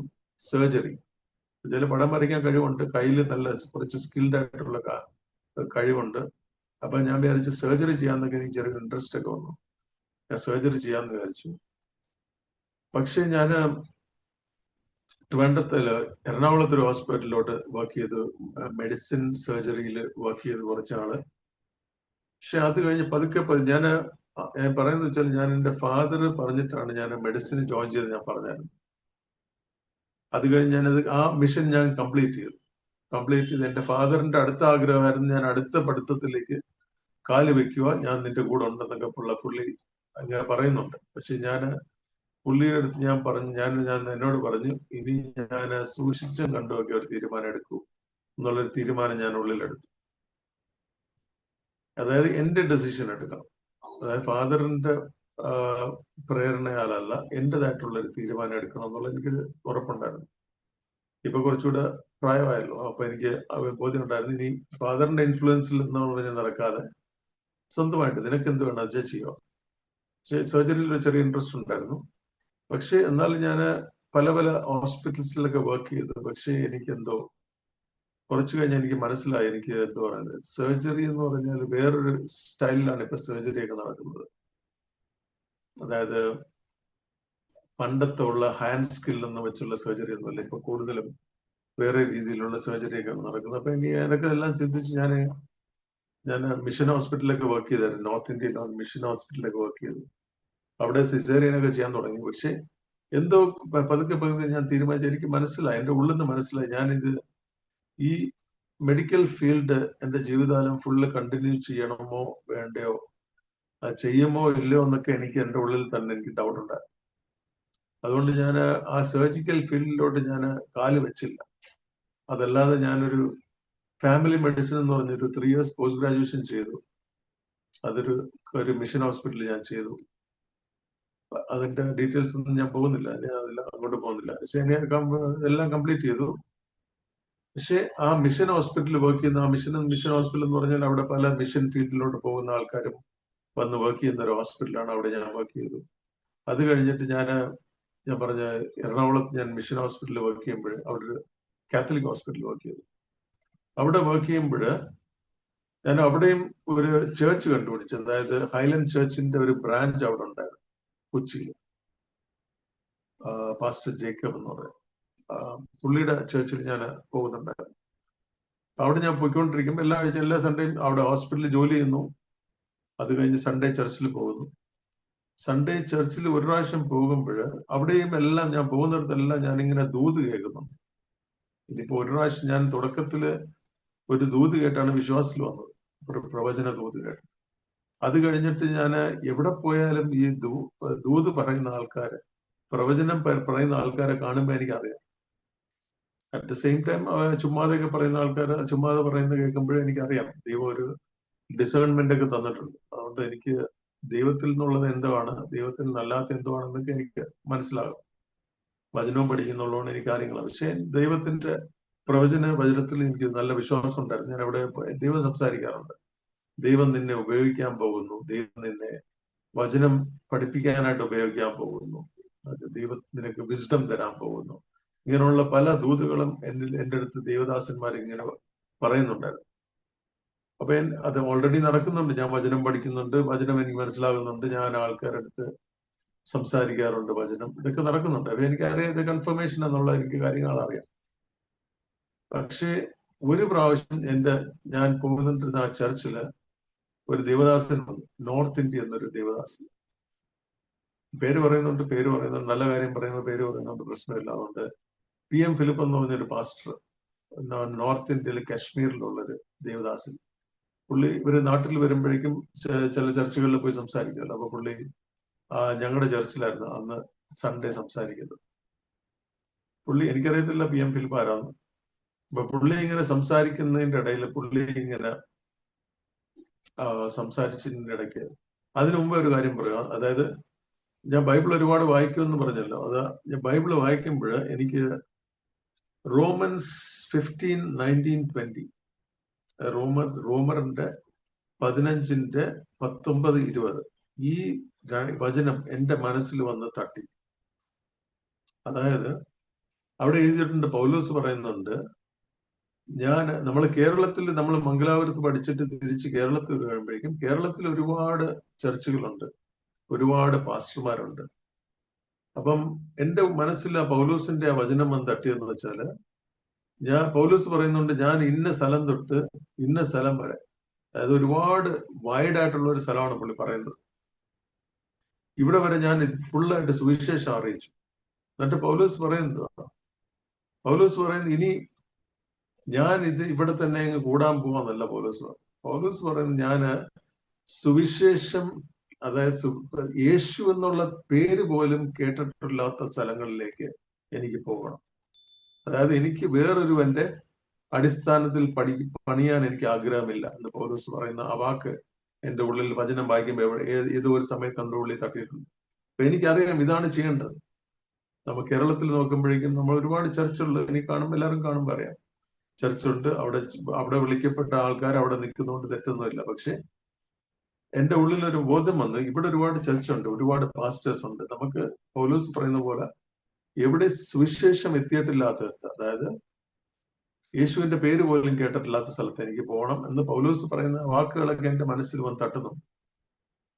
അങ്ങനെ ചർച്ചിലും പോകുന്നുണ്ട്, ഹോസ്പിറ്റലിൽ ജോലിയും ചെയ്യുന്നുണ്ട്. ജോലി എന്ന് വെച്ചാൽ ശമ്പളം വേണമല്ലോ, ജോലിയാണ്. അപ്പൊ ജോലി ചെയ്യുന്നുണ്ട്, സൺഡേ ചർച്ചിലും പോകുന്നുണ്ട്. ആ ചർച്ചിൽ ആ സംഭവം ഇടിക്കാൻ നേരത്തെ ഒരു PM ഫിലിപ്പ് ജമ്മു കാശ്മീരിൽ പുള്ളി വന്നിട്ട് മെസ്സേജ് കൊടുക്കുന്നതിന്റെ കൂടെ പുള്ളി ഇങ്ങനെയാ പറഞ്ഞത്, നിങ്ങളെല്ലാവരും ഇവിടെ സുഖമായിട്ട് ഇവിടെ ഇരുന്നോ. പുള്ളി അങ്ങനെ സംസാരിക്കുന്നു. പുള്ളി പറഞ്ഞു, നിങ്ങളെല്ലാവരും ഇവിടെ സുഖമായിട്ടിരുന്നു, ഞങ്ങൾക്ക് അവിടെ നോർത്ത് ഇന്ത്യയില് വേലയ്ക്ക് ആൾക്കാരെ ആവശ്യമുണ്ട്, നിങ്ങൾക്ക് ഇവിടെ സുഖമായിട്ടിരുന്നാൽ മതി, നിങ്ങൾക്ക് അവിടേക്ക് വന്ന് അവിടെ വേലക്കാരെ ആവശ്യമുണ്ടെന്ന് പറഞ്ഞു. ഇത് കേട്ടപ്പോഴേക്കും ഞാൻ വിചാരിച്ചു പുള്ളി മെസ്സേജ് ഒക്കെ കഴിഞ്ഞിട്ട് പുറത്തോട്ട് വന്ന് ചർച്ചെല്ലാം കഴിയുമ്പോഴേക്കും പുള്ളി താഴോട്ട് വന്നപ്പോഴേക്കും ഞാൻ പുള്ളിയുടെ നേരെ പോയി സംസാരിച്ചിട്ട് ഞാൻ പറഞ്ഞു, പാസ്റ്ററെ നമ്പർ തന്നേക്കാൻ പറഞ്ഞു. നമ്പർ തന്ന് പുള്ളി, ആ നമ്പർ എന്ന് പറഞ്ഞാൽ അന്നത്തെ ലാൻഡ് ലൈൻ നമ്പറും പുള്ളിയുടെ അഡ്രസ്സും ഞാൻ മേടിച്ചു. എന്നിട്ട് ഞാൻ പറഞ്ഞു, ഞാൻ വന്നേക്കാന്ന് പറഞ്ഞു. പാസ്റ്ററല്ലേ പറഞ്ഞത് അവിടെ എല്ലാം വേലക്കാരെ ആവശ്യമുണ്ട്, ഞാൻ പറഞ്ഞു ഞാൻ വന്നേക്കാന്നു, എനിക്ക് അവിടെ വന്ന് എന്തെങ്കിലുമൊക്കെ ചെയ്യണമെന്ന് ആഗ്രഹമുണ്ടെന്ന്. പുള്ളി പറഞ്ഞു, വന്നോ, ധൈര്യമായിട്ട് വരാം. പുള്ളി വെൽക്കം ചെയ്തു. പുള്ളി നേരെ ട്രെയിൻ പിടിച്ച് പുള്ളി കാശ്മീരിൽ പോയി. ഞാനിവിടെ ഹോസ്പിറ്റലിൽ കണ്ടിന്യൂ വർക്ക് ചെയ്യുന്നുണ്ട്. പക്ഷെ ആ സമയത്ത് പിന്നെ ഹോസ്പിറ്റലിന്റെ ആ സമയം ഞാൻ ഒരു വർഷം അവിടെ ഹോസ്പിറ്റലിൽ വർക്ക് ചെയ്തോളൂ. അത് കഴിഞ്ഞൊരു ബ്രേക്ക് എടുത്തിട്ടാന്ന് തോന്നുന്നു, ഞാൻ ഒരു ബാഗും എടുത്ത് നേരെ ട്രെയിൻ കയറി ജമ്മു തവിയിലേക്ക് ട്രെയിൻ പിടിച്ചു. അത് കഴിഞ്ഞ് ബസ് പിടിച്ചിട്ടാണ്, അയാൾക്ക് ഓർമ്മയില്ല, ബസ് പിടിച്ചിട്ടാന്നു ഞാൻ അവിടെ അടുത്ത സ്റ്റേഷൻ എന്ന് പറഞ്ഞാല് ബസ്സിൽ അഡ്രസ് കയ്യിലുണ്ട്, വേറെ ഒന്നുമില്ല, അന്ന് മൊബൈലൊന്നുമില്ല. ഞാൻ ബസ് പിടിച്ച് നേരെ രാത്രിയായി ഓൾമോസ്റ്റ് അവിടെ എത്തുമ്പോഴേക്കും. മൊബൈൽ പോലെ എല്ലാ പ്രാവശ്യം വിളിക്കാനൊന്നും പറ്റില്ല, കയ്യിൽ ഫോണൊന്നും ഇല്ലല്ലോ. അപ്പൊ ഞാൻ എന്തായാലും ബസ് പിടിച്ചിട്ട് അവിടെ ചെന്നിറങ്ങി. ഇരുട്ടുന്നതിന്റെ 6 മണി 7 മണി ആ സമയത്ത് ഞാൻ അവിടെ ചെന്നിറങ്ങിയിട്ട് ആരടുത്ത് ചോദിച്ചു, ചർച്ച എവിടെയാണ്, അല്ല അവർക്ക് സ്കൂളും, ഞാൻ സ്കൂളിൽ പഠിച്ചു. അപ്പൊ അവരാരോ പറഞ്ഞ് അവിടെ ചെന്നു. നേരെ അവിടെ ചെന്നു, കണ്ടുപിടിച്ചു. വീട്ടിൽ പോയി നോക്ക് ചെയ്തു, ഇല്ല. ബെല്ലടിച്ച് പാസ്റ്റർ ഡോർ തുറക്കുന്നു. പാസ്റ്റർ ഇതാ ഞാനിവിടെ ഫ്രണ്ടിൽ നിൽക്കും. പുള്ളി അന്തം വിട്ടുപോയി. പുള്ളി ചോദിച്ചത് എങ്ങനെ ഇവിടെ എത്തി. ഞാൻ പറഞ്ഞു അഡ്രസ്സ് കിട്ടി ഞാനിങ്ങ് പോരുന്നു. പുള്ളിക്ക് ഒരു അതിശയമായിരുന്നു, ഇത് എങ്ങനെ ഇവിടെ കണ്ടുപിടിച്ച് ഇവിടെ എത്തി, ആദ്യമായിട്ട് ഒരാളെ കാശ്മീരിൽ പോയിട്ട്. അപ്പൊ എന്റെ മനസ്സിൽ അതൊരു വലിയൊരു ബുദ്ധിമുട്ടുള്ളതായിട്ട് തോന്നിയിട്ടില്ല. നമുക്ക് അഡ്രസ് ഉണ്ട്, ഏതെല്ലാം സ്റ്റേഷനിൽ ഇറങ്ങണം, അടുത്ത് എങ്ങനെ പോകണമെന്ന് അടുത്തെങ്കിലും ചോദിച്ചാൽ അവർ പറഞ്ഞു തരും. ചെറിയ ദൈവം ബുദ്ധി തന്നിട്ടുണ്ട്, ആരും ഇല്ലാത്തടത്ത് ഒറ്റയ്ക്ക് നടക്കാൻ പാടില്ല. എല്ലാം പോലെ ഞാൻ 7 മണിക്ക് ഇരുട്ടുന്നതിന് മുമ്പ് ദൈവം കൊണ്ടെത്തിച്ചു. എന്തായാലും വീട്ടിലെത്തിയ പുള്ളി ഹാപ്പിയായി. അവിടെ വെച്ചിട്ടാണ് ഞാൻ ബേസിക്കലി ഒരു മിഷൻ ഫീൽഡിലോട്ട് കാലുകുത്തുന്നു വേണേ പറയാം. നോർത്ത് ഇന്ത്യയിലെ ജമ്മു കാശ്മീർ കാലുകുത്തി. അവിടെയാണ് ഞാൻ പരിപാടി തുടങ്ങിയത്. അവിടെ പാസ്റ്ററിന്റെ ആൾക്കാരുടെ കൂടെയൊക്കെ ഞാൻ മലകളുടെ മേളിലും അവിടെ ഇവിടെ എല്ലാം സുവിശേഷം പറയാനായിട്ട് പുള്ളിയുടെ ആൾക്കാരുടെ കൂടെ ഞാൻ പോവാറുണ്ട്. അത് കഴിഞ്ഞിട്ട് അവിടെ ഞാൻ അധികം കുറച്ച് നാൾ എത്രയോ മാസങ്ങൾ നിന്നു. അത് കഴിഞ്ഞിട്ട് ഞാൻ അവിടെ കംപ്ലീറ്റ് അവിടെ എന്തുവാ അവിടെ അങ്ങ് നിൽക്കാനായിട്ട് വേണ്ടിയല്ല ഞാൻ വന്നത്, ഞാനൊന്ന് എക്സ്പ്ലോർ ചെയ്യാനായിട്ട് വേണ്ടി ഇറങ്ങിയതാണ്. അത് കഴിഞ്ഞിട്ട് ഞാൻ പുള്ളി വഴി തന്നെ ഞാൻ വേറെ ഒരു മിഷൻ ഓർഗനൈസേഷനുമായിട്ട് കണക്ട് ആയി. അതായത് ഒരു വലിയൊരു ഓർഗനൈസേഷനാണ് ഓപ്പറേഷൻ അഗാപ്പ എന്ന് പറയുന്നത്, എല്ലാവർക്കും അറിയാം. ഓപ്പറേഷൻ അഗാപ്പ ആയിട്ടെല്ലാം കണക്ട് ആയി. അങ്ങനെ കണക്ട് ആയിട്ട് അവിടെയും ദൂതം കേട്ടു. അവിടെ ഓപ്പറേഷൻ അഗാപ്പയുടെ ആനുവൽ കോൺഫറൻസ് കണ്ട് നടക്കുന്ന സമയത്താണ് ഞാൻ ലാൻഡ് ചെയ്തത്. അവിടെ ആ പാസ്റ്ററിന്റെ കൂടെ ഞാൻ അവിടെ വരുന്ന അവിടെയും ദൂത് കേട്ടു. അവിടെ ദൂത് കേട്ടെന്ന് പറഞ്ഞാൽ ഈ ഫാമിലി കോൺഫറൻസിൽ അവിടെ ഒരു ഇന്ത്യയുടെ പുറത്തുനിന്നുള്ളൊരു ഭയങ്കരമായിട്ടുള്ളൊരു ഫേമസ് ആയിട്ടുള്ളൊരു പ്രോഫറ്റ് വന്നിട്ടുണ്ട്. സ്വിറ്റ്സർലാൻഡിൽ നിന്ന് വന്നിട്ടുള്ളത് ഭയങ്കര ഫേമസ് പ്രോഫറ്റ് ആണെന്ന് എല്ലാവരും പറയുന്നുണ്ടായിരുന്നു. അപ്പൊ ഞാനും ഈ പ്രോഫസിയെ കേട്ട് വന്ന് വിശ്വാസത്തിൽ വന്നുകൊണ്ട് എനിക്ക് വളരെ ആഗ്രഹം, പുള്ളിയിലൂടെ എന്തെങ്കിലും ദൈവം സംസാരിക്കുന്നൊക്കെ എന്റെ ഉള്ളിൽ ആഗ്രഹം ഉണ്ടായിരുന്നു. ഞാനിങ്ങനെ ഈ ഫാമിലി ക്രോൺസ് 2000 ആൾക്കാരെങ്ങാനുണ്ട്. അപ്പൊ അവരുടെ എല്ലാം കൂട്ടത്തിൽ ഞാൻ പാസ്റ്ററിന്റെ കൂടെ ഞാൻ ഫ്രണ്ടിരിക്കുക. ഫ്രണ്ടിൽ നിന്ന് സ്റ്റേജിലല്ല, താഴെ. എനിക്ക് ആ നേരത്ത് ഈ സ്വിറ്റ്സർലാൻഡ് ഫേമസ് ആയിട്ടുള്ള പ്രവാചകൻ പുള്ളി ഇങ്ങനെ സ്റ്റേജിൽ ഞാനിങ്ങനെ ഉള്ളിൽ നിന്ന് ആഗ്രഹിക്കുവാണ് പുള്ളി ഇപ്പൊ എന്നോട് സംസാരിക്കും. പക്ഷേ എന്നോട് സംസാരിക്കാതെ പുള്ളി വേറൊരു ചെറുപ്പക്കാരനായിട്ടുള്ള ഒരാളെ പിടിച്ചു നിർത്തിയിട്ട് പുള്ളി ഇങ്ങനെ പുള്ളിക്ക് വേണ്ടി, ഈ ചെറുപ്പക്കാരന് വേണ്ടിയിട്ട് ദൈവം നിന്നെ ഉപയോഗിക്കാൻ പോവാണെന്നൊക്കെ അറിഞ്ഞു ഒരുപാട് ദൂതമാണ്. അപ്പൊ മാനുഷികമായിട്ട് എന്റെ മനസ്സിൽ ഞാൻ എന്നോട് സംസാരിക്കും, ഇവരോട് എന്തിനാ സംസാരിക്കുന്നത്, മാനുഷികമായിട്ട് എന്റെ ഉള്ളിൽ ഒരു ചിന്ത വന്നു, ശരിയായ ചിന്തയുള്ള. പക്ഷെ ഉടനെ തന്നെ പരിശുദ്ധാത്മാവ് എന്നോട് പറഞ്ഞു, നീ അങ്ങനെ ചിന്തിക്കാതെ നീ അവന് വേണ്ടി പ്രാർത്ഥിക്കുക, അവനെ ഉപയോഗിക്കുന്നതിന് സന്തോഷിക്കുക. ഞാൻ ഉടനെ ദൈവത്തോട് പറഞ്ഞു, ഓക്കെ, അവനെ ഉപയോഗിച്ചതിന് സന്തോഷമുള്ളൂ, അവനെ ദൈവം ഉപയോഗിക്കട്ടെ എന്ന് പറഞ്ഞ് ഞാൻ പ്രാർത്ഥിച്ചു. അത് കഴിഞ്ഞിട്ട് പുള്ളി രണ്ടാമത്തെ ആളിനെ ഇങ്ങനെ നോക്കുക, ഫുള്ളി 2000 ആൾക്കാർ അവിടെ ഇരിപ്പുണ്ട്. അത് കഴിഞ്ഞിട്ട് പുള്ളി എന്റെ നേരെ ഇങ്ങനെ കൈ തോണ്ടിയിട്ട് എന്നെ ഇങ്ങനെ ചൂണ്ടിയിട്ട് പറഞ്ഞ് എണീറ്റ് നിൽക്കാൻ പറഞ്ഞു. എണീറ്റ് നിന്നിട്ട് ഫ്രണ്ടിലോട്ട് വിളിച്ചിട്ട് വീണ്ടും പുള്ളി ഇങ്ങനെ ദൂത് പറയാൻ തുടങ്ങി എനിക്ക് വേണ്ടി. അതൊരു ഭയങ്കര ഒരു ദൂതായിരുന്നു. മലയാളത്തിൽ നമ്മൾ പറയുന്ന ഒരു 1.5 ദൂത് എന്നൊക്കെ പറയുന്നത്. അങ്ങനെ അതേപോലെ പുള്ളി നീട്ടി പിടിച്ചിങ്ങനെ കുറെ ദൂത് പറഞ്ഞു. അതായത് ബേസിക്കലി പറഞ്ഞ കാര്യം എന്ന് പറഞ്ഞാല്, നമ്മള് പഴയ നിയമത്തില് ആരോട്, എസെക്കിയലിനോട് പറയുന്നതാണ്. പഴയ നിയമത്തില് എസെക്കിയലിനോടാന്ന് പറയുന്നത്, നീ ഈ വചനം you will eat the scroll എന്ന് പറയുന്നുണ്ട്. ഈ വചനം നീ കഴിക്കും. ഇങ്ങനെ ആ വചനമാണ് പറഞ്ഞത്. അത് കഴിഞ്ഞിട്ട് പുള്ളി ഇംഗ്ലീഷിലാണ് പറയുന്നത്, ഐ സീ യു, ഞാൻ നിന്റെ കൈ നീ നീട്ടിയിട്ട് ഒരു ആഴത്തിലോട്ട് ഇട്ടിട്ട് ഒരു കറുത്ത പുസ്തകം നീ കയ്യിലോട്ട് എടുക്കുന്നതായിട്ട് ഞാൻ കാണുന്നു. എന്നിട്ട് പുള്ളിക്ക് എന്നെ അറിയത്തില്ല. പുള്ളി പറഞ്ഞ ഒരു ഡോക്ടർ, പുള്ളി അന്ന് വചനം പ്രവചിക്കുന്നത് എങ്ങനെയാന്നൊക്കെ പുള്ളി പഠിപ്പിക്കുന്നുണ്ടായിരുന്നു. പുള്ളി പറഞ്ഞത്, ഒരു ഡോക്ടർ ഒരു മനുഷ്യ ശരീരം പഠിക്കുന്നത് പോലെ നീ ഈ വചനം, ഈ കറുത്ത പുസ്തകം നീ ഇരുന്ന് പഠിക്കുന്നതായിട്ട് ഞാൻ കാണുന്നു. എന്നിട്ട് പുള്ളി ഒരുപാട് കാര്യങ്ങൾ പറഞ്ഞു. എന്റെ ബേസിക്കലി എന്റെ അർത്ഥം ഇത്രയാണ്. അപ്പൊ അത് കഴിഞ്ഞ് ഐ വാസ് ടോട്ടലി ഹാപ്പി. അതായത് എനിക്ക് ദൂത് കിട്ടി, അതിന് കൺഫർമേഷൻ, എന്റെ കോളിംഗ് എല്ലാം. ഇതാണ് എന്റെ ഒരു തുടക്കം എന്ന് വേണേൽ പറയാൻ. അത് കഴിഞ്ഞിട്ട് അവിടുന്ന് ഉടനെ എടുത്ത് ചാടി ഞാൻ ഫുൾ ടൈം മിനിസ്ട്രിയിലോട്ടൊന്നും വന്നില്ല. അത് കഴിഞ്ഞ് ദൂതെല്ലാം കേട്ടു. ഓപ്പറേഷൻ അഗാപ്പയായിട്ട് കണക്റ്റഡ് ആയിട്ട് അവര് വഴി അവരുടെ ഒരു മിഷൻ ഹോസ്പിറ്റൽ അവരുടെ അടുത്ത് നടത്തുന്നുണ്ടായിരുന്നു. അപ്പൊ ഡോക്ടർ അലക്സ് എന്നോട് പറഞ്ഞ അവിടെ ഒരു ഡോക്ടറിന് ആവശ്യമുണ്ട്, അങ്ങോട്ട് പോവാന്ന് ചോദിച്ചു. ഞാൻ പറഞ്ഞു, പോവാം. നമ്മള് നോർത്ത് ഇന്ത്യയിൽ എങ്ങനെയെങ്കിലും നിൽക്കാനായിട്ട് ഒരു എന്തെങ്കിലും ആവശ്യമുണ്ടല്ലോ, എന്തെങ്കിലും ഒരു മീൻസ് ആവശ്യമുണ്ടല്ലോ. ദൈവം അങ്ങനെ ഹോസ്പിറ്റൽ വഴി അവിടെ ഒരു ജോലിയും. പക്ഷേ ആ ജോലി മാത്രമല്ലായിരുന്നു, ആ ഹോസ്പിറ്റൽ ക്യാമ്പസിനകത്ത് നോർത്ത് ഇന്ത്യയില് ഒരുപാട് ഇവാഞ്ചലിസവും മിനിസ്ട്രി ട്രെയിനിങ്ങും ചർച്ച് പ്ലാന്റിങ്ങും എല്ലാം നടക്കുന്ന ഒരു ക്യാമ്പസ് ആയിരുന്നു ആ ക്യാമ്പസ്. അതായത് കച്ച്വ ഹോസ്പിറ്റൽ എന്ന് പറയും. അവിടെ വേറൊരു ഡോക്ടർ ഉണ്ടായിരുന്നു, ജൂനിയർ ഡോക്ടർ. ഒരു സീനിയർ ഡോക്ടർ ഉണ്ട്, പുള്ളിയാണ് മെയിൻ ആയിട്ടുള്ളത്. ആ പുള്ളി ബേസിക്കലി ആ ക്യാമ്പസ് ഫുൾ നടത്തുന്ന ആളാണ്. അതുകൂടാതെ വേറൊരു ഡോക്ടർ ഉണ്ടായിരുന്നു, പുള്ളിക്കാർ ഒരു സിസ്റ്റർ, ലേഡി ഡോക്ടർ. അവര് പോയി കഴിഞ്ഞിട്ട് രണ്ടാമത്തെ ആള് ഞാനവർ. അപ്പം ഞാൻ ചെന്ന് കയറുമ്പോഴേക്കും അവിടെ ആ ഹോസ്പിറ്റലിന്റെ അകത്ത് ഫുള്ള് പ്രശ്നമായിരുന്നു. അതായത് എന്നോട് പലരും ചോദിച്ചു, ഭയങ്കര ധൈര്യമായിരിക്കുമല്ലോ അവിടെ പോകാനായിട്ട്. ഞാൻ ചോദിച്ചു എന്ത് പറ്റി? പറഞ്ഞത് ഡെയിലി ആൾക്കാർ വടിയും ഇതുമായിട്ടൊക്കെ ഡെയിലി വരുന്ന സ്ഥലമാണ് RSSകാർ. ഇവരെല്ലാവരും വടിയുമായിട്ട് ഡെയിലി വരും, നമുക്ക് എല്ലാവർക്കും കൂടെ എൻജോയ് ചെയ്യാൻ പറഞ്ഞു. അവിടെ എന്നെ അറിയാവുന്ന 2 നഴ്സുമാരുണ്ട് ഹോസ്പിറ്റലിന്റെ കൂടെ ജോലി ചെയ്ത്. അവർ നമുക്ക് ഇവിടെ ഡെയിലി RSSകാർ വടിയുമായിട്ട് വരുന്നുണ്ടെന്ന്. അപ്പൊ അതെല്ലാം കേട്ടിട്ട് അപ്പോഴാണ് ഞാൻ പ്രാർത്ഥിക്കാൻ തുടങ്ങി. നമുക്ക് അടി കിട്ടാനായിട്ട് വലിയ ഇൻട്രസ്റ്റ് ഇല്ലാത്തതുകൊണ്ട് ഞാൻ പ്രാർത്ഥിക്കാൻ തുടങ്ങി. ഞാൻ ദൈവത്തോട് പറഞ്ഞു, നീ അവിടെ ഞാൻ മുട്ടുകുത്തി നിന്ന് ചെറിയൊരു റൂം കിട്ടി ആദ്യം തുടക്കത്തിൽ. നമ്മുടെ മെയിൻ സീനിയർ ഡോക്ടറിന്റെ വീട്ടിന്റെ അകത്തൊരു റൂം എനിക്ക് തന്നു. അതിന്റെ അകത്ത് ഞാൻ മുട്ടുകുത്തി നിന്ന് പ്രാർത്ഥിക്കാൻ തുടങ്ങി. എന്തുകൊണ്ടാണ് പ്രാർത്ഥിക്കുന്നത്? അടി കിട്ടാതിരിക്കും.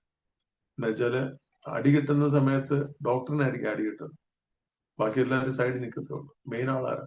അപ്പം ഞാനതുകൊണ്ട് ശരിക്കും മുട്ടുകുത്തി അവിടെ പ്രാർത്ഥിക്കാനും എല്ലാം തുടങ്ങി. പിന്നെ ആ ക്യാമ്പസിന്റെ അകത്ത് ഒരുപാട് ട്രെയിനിങ്സും കാര്യങ്ങളും എല്ലാം നടക്കുന്നുണ്ടായിരുന്നു. ഇപ്പൊ ഞാൻ ഈ വചനം പറയുന്നുണ്ട്, അവരെന്നെ വചനം പറയാനും എനിക്ക് ഇടയ്ക്കിടയ്ക്ക് അവസരം തരികയും വചനം പഠിപ്പിക്കാനെല്ലാം അവിടെ അവസരം ഉണ്ടായിരുന്നു. അപ്പൊ അങ്ങനെയാണ് ഒരു തുടക്കം മിഷൻ ഫീൽഡിലേക്ക് റിലീസ് ചെയ്തത് ദൈവം. അത് കഴിഞ്ഞ് അവിടെ ഞാൻ 3 വർഷം വർക്ക് ചെയ്തെന്ന് പറഞ്ഞാൽ ഹോസ്പിറ്റലിൽ വർക്ക് ചെയ്തു. ഒരു ചെറിയൊരു സാലറി ഉണ്ടായിരുന്നു. അതിന്റെ കൂടെ ഹോസ്പിറ്റലിൽ വർക്ക് ചെയ്യുന്നുണ്ട്. ഹോസ്പിറ്റലിൽ വരുന്ന പേഷ്യൻസിന്റെ അടുത്തെല്ലാം ഒരു ജനറൽ ഹോസ്പിറ്റലായിരുന്നു. പക്ഷേ ഹോസ്പിറ്റൽ കൂടാതെ പഴയ പണ്ടത്തെ കാലത്തെ ഒരു വലിയൊരു ഹോസ്പിറ്റലായിരുന്നു. പക്ഷെ ഫുള്ള് ഹോസ്പിറ്റലായിട്ട് ഓടിക്കാതെ എന്റെ സീനിയർ ഡോക്ടറിന് പുള്ളിക്ക് ഒരു ഇവാഞ്ചലിസം മൈൻഡായിട്ട് ഇംഗ്ലണ്ടിൽ നിന്നൊക്കെ ജോലിയെല്ലാം വിട്ടിട്ട് വന്നൊരു സീനിയർ ഒരു ന്യൂറോളജിസ്റ്റ്, സൂപ്പർ സ്പെഷ്യലിസ്റ്റ് ആയിട്ടുള്ള ഒരു ഡോക്ടർ. അതെല്ലാം വിട്ടിട്ട് നോർത്ത് ഇന്ത്യയിൽ വന്നിട്ട് യു പിയിലാണ് ഈ ഹോസ്പിറ്റൽ. അപ്പം ആ ദർശനമായിട്ട് വന്ന ഒരാൾ. അപ്പൊ ഹോസ്പിറ്റൽ നടത്തുന്നുണ്ട്. അതിന്റെ കൂടാതെ ആ ക്യാമ്പസിന്റെ അകത്ത് ഒരുപാട് ചേർച്ച് പ്ലാന്റിങ്, ട്രെയിനിങ് ഇതെല്ലാം നടക്കുന്നുണ്ട്. അപ്പൊ ദൈവം എന്നെ കറക്റ്റ് സ്ഥലത്ത് എത്തിച്ചു. ഹോസ്പിറ്റലിൽ ഒരു സാലറി ഉണ്ട്. അതുകൂടാതെ എന്റെ ഉള്ളിലുള്ള ദൈവവചനം പഠിപ്പിക്കാനുള്ള അവസരങ്ങളും എല്ലാം അതിൻ്റെ അകത്തുണ്ടായിരുന്നു. അവിടെ വെച്ചിട്ട് ഹിന്ദി പാട്ടുകളെല്ലാം പഠിക്കുന്നത് എല്ലാം. എനിവേ അവിടെ പല കാര്യങ്ങളും ചെയ്തു. ഒരു 3 വർഷം ഞാൻ അവിടെ വർക്ക് ചെയ്തു. ഒരുപാട് പ്രാർത്ഥിക്കുന്ന കാര്യം ഞാൻ അടി കിട്ടുന്നതിന്റെ പേടിയുണ്ട്, പ്രാർത്ഥിക്കാൻ തുടങ്ങി. പ്രാർത്ഥിച്ച് അവിടെ വേറൊരു കാര്യം ഞാൻ എന്റെ ടെസ്റ്റിമണിയുടെ കൂടെ ഞാൻ പറയുന്നത്, ബൈബിളിൽ ഞാൻ ആദ്യം കേട്ട കേരളത്തിൽ ഇറങ്ങുമ്പോ കേട്ട ദൂതെന്ന് പറഞ്ഞാല് ഒരാള് പറഞ്ഞത്, നീ ഒരു വിദൂരമായിട്ടുള്ളൊരു സ്ഥലത്ത് പോകും, അത് കഴിഞ്ഞ് ദൈവം നിന്നെ അനുഗ്രഹിക്കാൻ പോകും. ഒരാൾ പറഞ്ഞതാണ്. ഞാനിത് കേട്ടിട്ട് ഞാൻ വിചാരിച്ചു, ഇത്രയും വലിയ ദൈവം നമ്മളെ അനുഗ്രഹിക്കാൻ പോവാണെങ്കിൽ ഈ അനുഗ്രഹം എനിക്ക് വേണം. അത് കേട്ടിട്ടാണ് ഞാൻ കേരളം വിട്ടത്. അഫ്കോഴ്സ് മറ്റേ വചനമൊക്കെ അറിയാം, എന്നാലും ഈ വചനം എനിക്കൊരു പുഷ് തന്നു. ഞാൻ വിചാരിച്ചു അവന്റെ എവിടെ പോകണമെന്നും എനിക്കറിയത്തില്ല. എബ്രഹാമിനോട് പറഞ്ഞ പോലെ എവിടെ പോകണമെന്ന് എബ്രഹാമിനോട് പറഞ്ഞില്ല, പക്ഷെ വിദൂരമായിട്ടുള്ള സ്ഥലത്ത് പോകുന്നത് ഞാൻ കാണുന്നു. ആ സ്ഥലത്ത് നീ പോകുമ്പോഴേക്കും ദൈവം നിന്നെ അനുഗ്രഹിക്കുന്നു. ഞാൻ വിചാരിച്ചു ഇനി എവിടെയാണെന്നറിയത്തില്ല, എങ്ങോട്ടെങ്കിലും പോകാന്ന് വെച്ചാൽ. അപ്പോഴാണ് ആ പാസ്റ്റർ വന്ന്, ജമ്മു കാശ്മീരിലെ പാസ്റ്റർ വന്ന് വിളിക്കുന്നത്. ഞാൻ വിചാരിച്ചു ഇങ്ങോട്ട് തന്നെ പോയി. കിട്ടിയ അവസരം എടുത്തിട്ട് അങ്ങോട്ട് പോയി. അത് കഴിഞ്ഞിട്ട് ഞാൻ നോർത്ത് ഇന്ത്യയിൽ ഞാൻ 3 വർഷം മിഷൻ ഹോസ്പിറ്റലിൽ വർക്ക് ചെയ്തു. അതിന്റെ കൂടാതെ ആ സമയത്ത് തന്നെ ട്രെയിനിങ്ങും വചനം പഠിപ്പിക്കാനും എല്ലാം അവസരങ്ങളാണ്. അത് കഴിഞ്ഞിട്ട് ഈ 3 വർഷം കഴിഞ്ഞിട്ട് അപ്പൊ അവിടെ ക്യാമ്പസിൽ പല ദേവദാസന്മാരും മിനിസ്ട്രിക്കാരും ട്രെയിനിങ്സും പല ആൾക്കാർ വന്ന് പല ട്രെയിനിങ് എല്ലാം നടത്താറുണ്ട്. അപ്പോഴേക്കും ഞങ്ങളുടെ ഹോസ്പിറ്റൽ ബേസിക്കലി ഒരു മിഷൻ ബേസ് എന്ന് വേണമെങ്കിൽ പറയാം.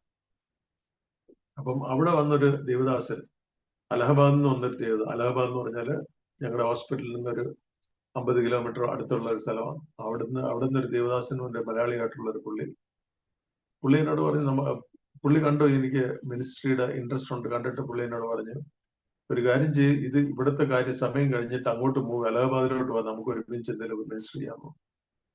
അപ്പൊ അങ്ങനെ പുള്ളിയുടെ ഒരു എൻകറേജ്മെന്റും പുള്ളിയുടെ ഒരു എന്താ പറയുക, എന്നെ വിളിച്ചത് കേട്ടിട്ട് ഞാൻ വിചാരിച്ചു ഈ 3 വർഷം ഞാൻ ഹോസ്പിറ്റലിൽ കമ്മിറ്റ് ചെയ്തായിരുന്നു. അത് കഴിഞ്ഞിട്ട് ഞാൻ അലഹബാദിലോട്ട്, ആക്ച്വലി ഞാൻ ഞങ്ങളുടെ ഹോസ്പിറ്റലില് ലെഫ്റ്റിലോട്ട് പോയി കഴിഞ്ഞാൽ അലഹബാദാണ്, റൈറ്റിലോട്ട് പോയി കഴിഞ്ഞാൽ ബനാറസ് എന്ന് പറഞ്ഞാൽ ഞാൻ പോകുമായിരുന്നു ഇടയ്ക്കിടയ്ക്ക്. പക്ഷെ അവിടെയും പോയി സുവിശേഷമൊക്കെ പറയാറ്. ഞാൻ എല്ലാം കാണുന്നവരടുത്തെല്ലാം സുവിശേഷം പറയും. ബനാറസിലൊക്കെ പോയി സുവിശേഷം പറഞ്ഞിട്ടുണ്ട് ഒരുപാട്. പിന്നെ അലഹബാദ് എന്ന് പറഞ്ഞാൽ കുറച്ചുകൂടെ ഒരു പീസ്ഫുൾ ആയിട്ടുള്ള ഒരു സ്ഥലമാണ്. അപ്പൊ ഞാൻ അലഹബാദിലോട്ട് എന്റെ ഹോസ്പിറ്റൽ സമയം കഴിഞ്ഞിട്ട് ഞാൻ അലഹബാദിലോട്ട് മൂവ് ചെയ്തു. അലഹബാദിലോട്ട് മൂവ് ചെയ്തിട്ട് സമയം തീരാറായെന്ന് തോന്നുന്നു. ഞാൻ അലഹബാദിലോട്ട് മൂവ് ചെയ്തിട്ട് ആദ്യം ഞാൻ ചെയ്തൊരു കാര്യം എന്ന് പറഞ്ഞാൽ അവിടെ ഒരു പാസ്റ്റേഴ്സ് ആൻഡ് ലീഡേഴ്സ് മീറ്റിംഗ് ഞാൻ വിളിച്ചു കൂട്ടുവാൻ. എന്റെ മനസ്സിൽ എങ്ങനെ യൂണിറ്റി മീറ്റിംഗ് എന്ന് പറഞ്ഞിട്ട് ഞാനൊരു യൂണിറ്റി മീറ്റിംഗ് കണ്ടക്ട് ചെയ്തു. അത് ദൈവം എന്റെ മനസ്സിലിട്ടു, ഞാനത് ചെയ്തു. അന്ന് ഒരു 20 വർഷം മുമ്പെയാണ്, അതായത് 35 years അത്രയാണുള്ളത്. അപ്പം ആവശ്യം ഞാൻ എന്റെ മനസ്സിലിട്ടു. ഞാൻ പല പാസ്റ്റർമാരെ ഇൻഫോം ചെയ്തു. എല്ലാവരും വന്ന് നമ്മള് മാസത്തിൽ ഒരു പ്രാവശ്യം അവിടെ കൂടുമായിരുന്നു. എല്ലാവരും വന്ന് ജസ്റ്റ് പ്രാർത്ഥിച്ചിട്ട് അവരവരുടെ ചർച്ചകളിൽ പോവാം. പക്ഷെ അത് കൂടാതെ എന്റെ മനസ്സിൽ ദൈവം ഇട്ടത് സ്റ്റാർട്ട് എ ട്രെയിനിങ്, അതായത് ഒരു മിനിസ്ട്രി ട്രെയിനിങ്, മിനിസ്ട്രിക്ക് വേണ്ടി ആൾക്കാരെ തയ്യാറാക്കുന്ന ഒരു ട്രെയിനിങ്. അത് വലിയൊരു ബൈബിൾ കോളേജ് അല്ല, എന്റെ മനസ്സിൽ അങ്ങനെ ബൈബിൾ കോളേജ് അല്ല.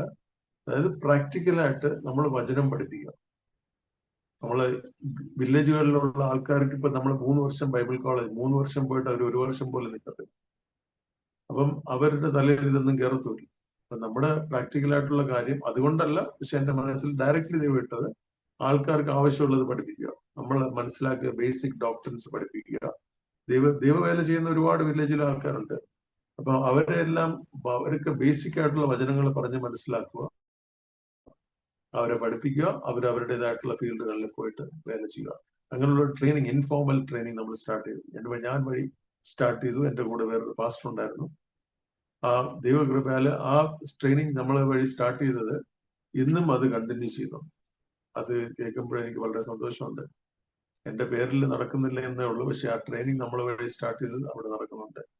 അതേപോലെ ഞാൻ ഈ സ്റ്റാർട്ട് ചെയ്ത യൂണിറ്റി മീറ്റിംഗ് ഇന്ന് അത് അലഹബാദ് പാസ്റ്റേഴ്സ് അസോസിയേഷനായിട്ട് മാറിയെന്ന് ഞാൻ അറിഞ്ഞു. അത് കേട്ടിട്ട് വളരെ സന്തോഷമുണ്ട്. അതെല്ലാം ഞാൻ തുടങ്ങിയെന്ന് ആരും പറയാറില്ല, പക്ഷേ ഉള്ളിൽ എനിക്ക് ഒരു സന്തോഷമുണ്ട്. നമ്മളിലൂടെ തുടങ്ങിയ കാര്യം അത് നിന്നിട്ടില്ല എന്നുള്ളൊരു സന്തോഷമുണ്ട്. അതായത് എന്റെ ഒരു കോളിംഗ് ആണ് പുതിയ പുതിയ കാര്യങ്ങൾ സ്റ്റാർട്ട് ചെയ്യുക, പുതിയ പുതിയ മിനിസ്ട്രീസ്. അതൊരു പ്ലാന്റിങ്. പൗലോസ് പറയുന്നത് ഐ പ്ലാന്റ് എന്ന് പറഞ്ഞു. ഐ പ്ലാന്റ് ചേർച്ചസ് എന്ന് പോലും പൗലോസ് പറഞ്ഞിട്ടില്ല. പൗലോസ് ഐ പ്ലാന്റ്. പൗലോസ് എന്താ പറയുക, വിതയ്ക്കുന്നു. അപ്പോളോസ് വാട്ടേഴ്സ്, അതായത് അപ്പോളോസ് വചനം നല്ലോണം പഠിപ്പിക്കുന്ന ഒരാളായിട്ട് ബൈബിളിൽ പറയുന്നുണ്ട്. അപ്പൊ അപ്പോളോസ് വാട്ടേഴ്സ്, വെള്ളമൊഴിക്കുന്നു, ദൈവം വളർത്തുന്നു, അല്ലെ? അപ്പം ഇതേപോലെ എന്റെ ഉള്ളില് ദൈവം തന്നിട്ടുള്ള ഒരു കോളിംഗ് എന്ന് പറഞ്ഞാൽ പല പല കാര്യങ്ങൾ എന്നിലൂടെ സ്റ്റാർട്ടാവും. പല ചർച്ചുകളിലും സ്റ്റാർട്ട് ആവാനായിട്ടുള്ള ഞാൻ വഴി സ്റ്റാർട്ട് ചെയ്തിട്ടുണ്ട്. ഞാൻ ഒരു ഓർഗനൈസേഷൻ മോഡൽ ഞാൻ അഡോപ്റ്റ് ചെയ്തിട്ടില്ല. എന്നുവെച്ചാല് ഓർഗനൈസേഷൻസിനെ എല്ലാം ദൈവം ഉപയോഗിച്ചു, നല്ല കാര്യം. പക്ഷെ എന്തോ അന്ന് തൊട്ട്, തുടക്കത്തിൽ തൊട്ട് എനിക്ക് എന്തോ സംതിങ് എന്റെ ഉള്ളില് അങ്ങനെ ഒരു മോഡൽ സ്റ്റാർട്ട് ചെയ്യാനായിട്ട് എന്റെ മനസ്സിലില്ല. പക്ഷെ അന്ന് ഞാൻ ദൈവത്തോട് പറഞ്ഞത്, യേശു എങ്ങനെ നടന്നു, പൗലോസ് എങ്ങനെ നടന്നു, അപ്പോസ്തലന്മാർ എങ്ങനെ നടന്നു, അതേപോലെ ഞാൻ നടന്നോളാം. ദൈവത്തോട് ഞാൻ പറഞ്ഞത്, നീ എന്നെ നടത്തിയാൽ മതി. ഈ ഓർഗനൈസേഷൻ നടത്താൻ എനിക്ക് വലിയ ഇൻട്രസ്റ്റ് തോന്നിയില്ല. ആ മോഡൽ അഡോപ്റ്റ് ചെയ്യാൻ എനിക്ക് തോന്നിയില്ല. സാധാരണ എല്ലാവരും ചെയ്യുന്നത്, നമുക്കൊരു മിനിസ്ട്രി കോളിംഗ് ഉണ്ടെങ്കിൽ കുറച്ചൊരു ട്രസ്റ്റ് സൊസൈറ്റി സ്റ്റാർട്ട് ചെയ്യുക, പതുക്കെ FCRA ഒക്കെ ഉണ്ടാക്കുക, കുറെ പൈസയൊക്കെ അവിടുന്ന് കൊണ്ടുവരിക, കുറെ ആൾക്കാരെ വിളിച്ച് സപ്പോർട്ട് ചെയ്യുക. അങ്ങനെ ഒരു മോഡല് അഡോപ്റ്റ് ചെയ്യാനായിട്ട് എനിക്ക് എന്റെ മനസ്സിൽ തോന്നിയില്ല. ഞാനത് ചെയ്തിട്ടില്ല. എന്നുവെച്ചാൽ എനിക്ക് I wanted to move around free. That is one thing may be. And ചില കാര്യങ്ങൾ I did not agree with. ചില കാര്യങ്ങൾ ഞാൻ അതിന്റെ കൂടെ എഗ്രി ചെയ്യാത്തതുകൊണ്ടായിരിക്കും ഞാനത് മോഡലാക്കി. ഞാൻ ദൈവത്തോട് പറഞ്ഞു, നീ എന്നെ നടത്തുക, നിന്റെ വേല ചെയ്യാൻ എനിക്ക് ആഗ്രഹമുണ്ട്, നിന്റെ വേല പൂർത്തീകരിക്കാൻ ആഗ്രഹമുണ്ട്. യേശു എങ്ങനെ നടന്നു, പൗലോസ് എങ്ങനെ നടന്നു, അതേപോലെ ഞാൻ നടക്കാം. നീ എന്റെ കൂടെ നിന്നോളാം, ഞാൻ നിന്റെ കൂടെ നിന്നോളാം, നീ എന്നെ നടത്തോളൂ. ദൈവം നടത്തുന്നുണ്ട്. അപ്പം നമ്മള് അവസാനം ദൈവസന്നിധിയിൽ നിൽക്കുമ്പോൾ എന്തെല്ലാം നമ്മൾ ഈ ഭൂമിയിൽ ചെയ്യുന്നത് ദൈവത്തെ മാത്രം അറിയാം. നമ്മൾ എത്രയോ പേരുടെ സുവിശേഷം അറിഞ്ഞു, വിശ്വാസത്തിൽ വന്നോ ഇല്ലെന്ന് പോലും ചിലരുടെ കാര്യം നമുക്ക് അറിയത്തില്ല. പക്ഷെ നമ്മൾ ചെയ്തതെല്ലാം ഓരോന്നും അവിടെ എഴുതി വെച്ചിട്ടുണ്ട്. അങ്ങനെ ഓർക്കുമ്പോൾ നമുക്കൊരു സമാധാനമുണ്ട്. അപ്പൊ അങ്ങനെ ലാസ്റ്റ് ഒരു വാക്ക് ഞാൻ പറഞ്ഞിട്ട് ഞാൻ നിർത്തുവാണ്. അതായത് നമ്മുടെ എല്ലാരെയും കുറിച്ചിട്ട് ദൈവത്തിന് ഒരു പദ്ധതിയുണ്ട്. ഈ ഭൂമിയിൽ നമ്മള് ദൈവത്തിന് ഒരു പദ്ധതിയുണ്ട്. യെരമ്യയുടെ 29:11 അവിടെ പറയുന്നുണ്ട്. അതെല്ലാം ഡീറ്റെയിൽ ആയിട്ട് ഞാൻ പറയുന്നില്ല. പക്ഷെ എല്ലാവരെയും കുറിച്ച് ദൈവത്തിന് ഒരു പദ്ധതിയുണ്ട്. ആ പദ്ധതി നമുക്ക് പൂർത്തീകരിക്കണം. ഇതായിരിക്കും ഓരോ മനുഷ്യന്റെയും നമ്മുടെ എല്ലാ ആഗ്രഹം. ദൈവസന്നിധിയിൽ ഒരു ദിവസം നിൽക്കുമ്പോഴേക്കും ദൈവത്തിൽ നിന്ന് കേൾക്കണം, നീ നിന്റെ ഓട്ടം തികച്ചു എന്ന്. വിശ്വസ്തനായ ദാസനെന്ന് യേശുവിൽ നിന്ന് കേൾക്കണം. അതാണ് എൻ്റെ ആഗ്രഹം, എല്ലാവരുടെയും ആഗ്രഹം അതായിരിക്കുന്നു ഞാൻ വിശ്വസിക്കുന്നു. അപ്പം എൻ്റെ സാക്ഷ്യം പറയാൻ സഹായിച്ച ഈ മീഡിയ, അതായത് അരോമ TV, ഞാൻ ഒരു വാക്ക് പ്രാർത്ഥിച്ചിട്ട് കൺക്ലൂഡ് ചെയ്യാം. യേശുവിന്റെ നാമത്തിൽ ഈ സമയത്തിന് വേണ്ടി നന്ദി പറയുന്നു. ഈ സാക്ഷ്യം പറയാനായിട്ട് ദൈവം സഹായിച്ചു. ദൈവത്തിന്റെ മഹിമയ്ക്ക് വേണ്ടി ഈ സാക്ഷ്യം പറഞ്ഞു. ഈ സാക്ഷ്യത്തിലൂടെ പലരെയും ദൈവവേലയ്ക്ക് വേണ്ടിയിട്ടും സ്വന്തം ജീവിതത്തിൽ ദൈവത്തിന്റെ ഉദ്ദേശം എനിക്കും പൂർത്തീകരിക്കണം എന്നുള്ളൊരു ചിന്ത എല്ലാവരുടെ ഉള്ളിലും വരട്ടെ എന്ന് ഞാൻ പ്രാർത്ഥിക്കുന്നു. അതുകൂടാതെ എല്ലാവരും പ്രാർത്ഥിക്കണമെന്ന് നമുക്കറിയാം. പ്രാർത്ഥന മാത്രമല്ല, പൗലോസ് പറഞ്ഞു, സുവിശേഷം ഞാൻ പറഞ്ഞില്ലെങ്കിൽ എനിക്ക് അയ്യോ കഷ്ടമെന്ന് പറഞ്ഞു. അത് പ്രാർത്ഥന മാത്രമല്ല, എല്ലാവരും സുവിശേഷം അറിയിക്കണമെന്നുള്ളൊരു ദൗത്യം ഈ വചനത്തിലും സാക്ഷ്യത്തിലൂടെയും എല്ലാവരുടെ ഉള്ളിലും അത് വരട്ടെ എന്ന് ഞാൻ പ്രാർത്ഥിക്കുന്നു. യേശുവിന്റെ നാമത്തിൽ തന്നെ അനുഗ്രഹിച്ച് പ്രാർത്ഥിക്കുന്നു. ആമേൻ. ആമേൻ. ആമേൻ. താങ്ക് യു കർത്താവിന്റെ ദാസൻ ജോൺ തോമസ് അവറുകൾ. ഇത്രത്തോളം സമയം വളരെ അനുഗ്രഹിക്കപ്പെട്ട ജീവിത അനുഭവങ്ങളും ദൈവം നടത്തിയ അത്ഭുതകരമായ വഴികളെയും കുറിച്ച് ദൈവനാമ മഹത്വത്തിനു വേണ്ടി അരോമ TV ശ്രോതാക്കളോടൊപ്പം പങ്കുവയ്ക്കുവാൻ സ്വർഗത്തിലെ ദൈവം കൃപ ചെയ്തത് ഓർത്ത് ഞാൻ ദൈവത്തിന് മഹത്വം കരയേറ്റുന്നു. ജനിച്ച് വളർത്തപ്പെട്ടതായ ജീവിത പശ്ചാത്തലത്തിൽ നിന്നും കർത്താവായ യേശു ക്രിസ്തുവിനെ കണ്ടുമുട്ടുവാനും കർത്താവിന് വേണ്ടി ജീവിതം സമർപ്പിച്ച് ഉത്തരഭാരതത്തിലേക്ക് കടന്നു വന്ന് അവിടെയുള്ളതായ ജനങ്ങളോടൊപ്പം ഇഴുകിച്ചേർന്ന് അവരിൽ ഒരാളെപ്പോലെ അവരുടെ നടുവില് കർത്താവിന്റെ സന്ദേശം ദൈവം ഏൽപ്പിച്ച ശുശ്രൂഷ ചെയ്യുവാൻ ദൈവം നിയോഗിച്ചല്ലോ. ആ ശുശ്രൂഷയിൽ വിശ്വസ്തയോടുകൂടി ആയിരിക്കുന്നു എന്ന് കേൾക്കാൻ കഴിഞ്ഞതിൽ ഒത്തിരി സന്തോഷമുണ്ട്. മാതാപിതാക്കന്മാരുടെ ആഗ്രഹപ്രകാരം ഒരു മെഡിക്കൽ ഡോക്ടറായിട്ട് സേവനമനുഷ്ഠിക്കണം എന്നുള്ളതായിരുന്നു. അതനുസരിച്ച് MBBS പഠിക്കുവാനും ഡോക്ടറേറ്റ് ബിരുദം നേടുവാനും PG ചെയ്യുവാനും ഒക്കെ അവസരങ്ങൾ ലഭിച്ചു.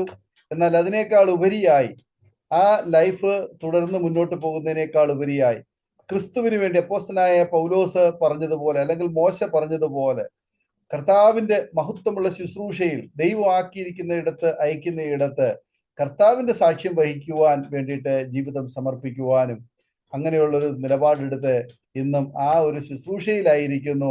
ഔദ്യോഗിക പദവികളെക്കാൾ ഉപരിയായി ആത്മീയ പദവികളെ ശ്രേഷ്ഠമെന്നെണ്ണി അതിനെ പ്രാധാന്യം കൊടുത്തുകൊണ്ട് കർത്തൃ ശുശ്രൂഷയിലായിരിക്കുന്നു എന്ന് കേൾക്കാൻ കഴിഞ്ഞതിൽ ഒത്തിരി സന്തോഷമുണ്ട്. ദേവദാസനോട് ദൈവം ചെയ്തുകൊണ്ടിരിക്കുന്ന ശ്രേഷ്ഠകരമായ ആത്മീയ പ്രവർത്തനങ്ങൾക്കായി കർത്താവിന് സ്തോത്രം ചെയ്യുന്നു. ദൈവം ധാരാളമായി അനുഗ്രഹിക്കട്ടെ. സൗഖ്യത്തോടെ, ആരോഗ്യത്തോടെ, ദീർഘായുസോടെ ദൈവനാമ മഹത്വത്തിന് വേണ്ടി നിലകൊള്ളുവാൻ ദൈവ അവസരങ്ങളെ ഒരുക്കട്ടെ എന്ന് ആശംസിക്കുന്നു, പ്രാർത്ഥിക്കുന്നു. സമയം വേർതിരിച്ച് അരോമ TV പ്രേക്ഷകരോടൊപ്പം കടന്നു വന്ന് നല്ല സാക്ഷ്യം പങ്കുവച്ചതിന് ഒരു പ്രാവശ്യം കൂടെ നന്ദി, സ്നേഹം, കടപ്പാടും അറിയിക്കുന്നു. പ്രേക്ഷകർക്ക് ഈ സാക്ഷ്യം ഒരു അനുഗ്രഹമായി തീർന്നു ഞങ്ങൾ വിശ്വസിക്കുകയാണ്. തീർച്ചയായിട്ടും നിങ്ങളുടെ പ്രിയപ്പെട്ടവർക്ക്, സുഹൃത്തുക്കൾക്ക് നിങ്ങൾ ഷെയർ ചെയ്ത് കൊടുക്കണം. നിങ്ങളുടെ വിലയേറിയ അഭിപ്രായങ്ങളും നിർദ്ദേശങ്ങളും കമന്റ് ബോക്സിൽ രേഖപ്പെടുത്താൻ മറക്കരുത്. ഒരു പ്രാർത്ഥനാ വിഷയം ഞങ്ങളുമായി പങ്കുവയ്ക്കാൻ നിങ്ങൾ ആഗ്രഹിക്കുന്നുവെങ്കിൽ സ്ക്രീനിൽ കാണുന്ന വാട്സപ്പ് നമ്പറിൽ ഞങ്ങളെ അറിയിച്ചാൽ തീർച്ചയായിട്ടും ഞങ്ങൾ നിങ്ങൾക്ക് പ്രാർത്ഥിക്കുന്നു. സാക്ഷ്യം പറഞ്ഞ പ്രിയപ്പെട്ടവരോടൊപ്പം തിങ്കളാഴ്ച തോറും രാത്രി 8 മണി മുതൽ ഓൺലൈനിലൂടെ നടക്കുന്ന പ്രാർത്ഥനാ കൂട്ടായ്മയിൽ നിങ്ങൾക്ക് പങ്കെടുക്കാവുന്നതാണ്. അടുത്ത അനുഗ്രഹിക്കപ്പെട്ടൊരു സാക്ഷ്യവും വചനചിന്തയുമായി നാം വീണ്ടും കൂടി കാണുമ്പോഴേയും എല്ലാ പ്രിയപ്പെട്ടവർക്കും good bye. God bless you all. Amen. Amen. aromamari.com നല്ലൊരു വരനെ കണ്ടു. നമുക്കൊന്ന് നോക്കിയാലോ?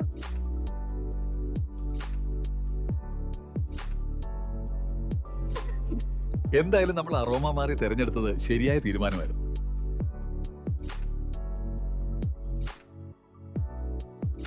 aromamari.com വെബ്സൈറ്റ് ആൻഡ് മൊബൈൽ ആപ്ലിക്കേഷനിലൂടെ ജീവിത പങ്കാളിയെ കണ്ടെത്തൂ. രജിസ്ട്രേഷൻ തികച്ചും സൗജന്യം.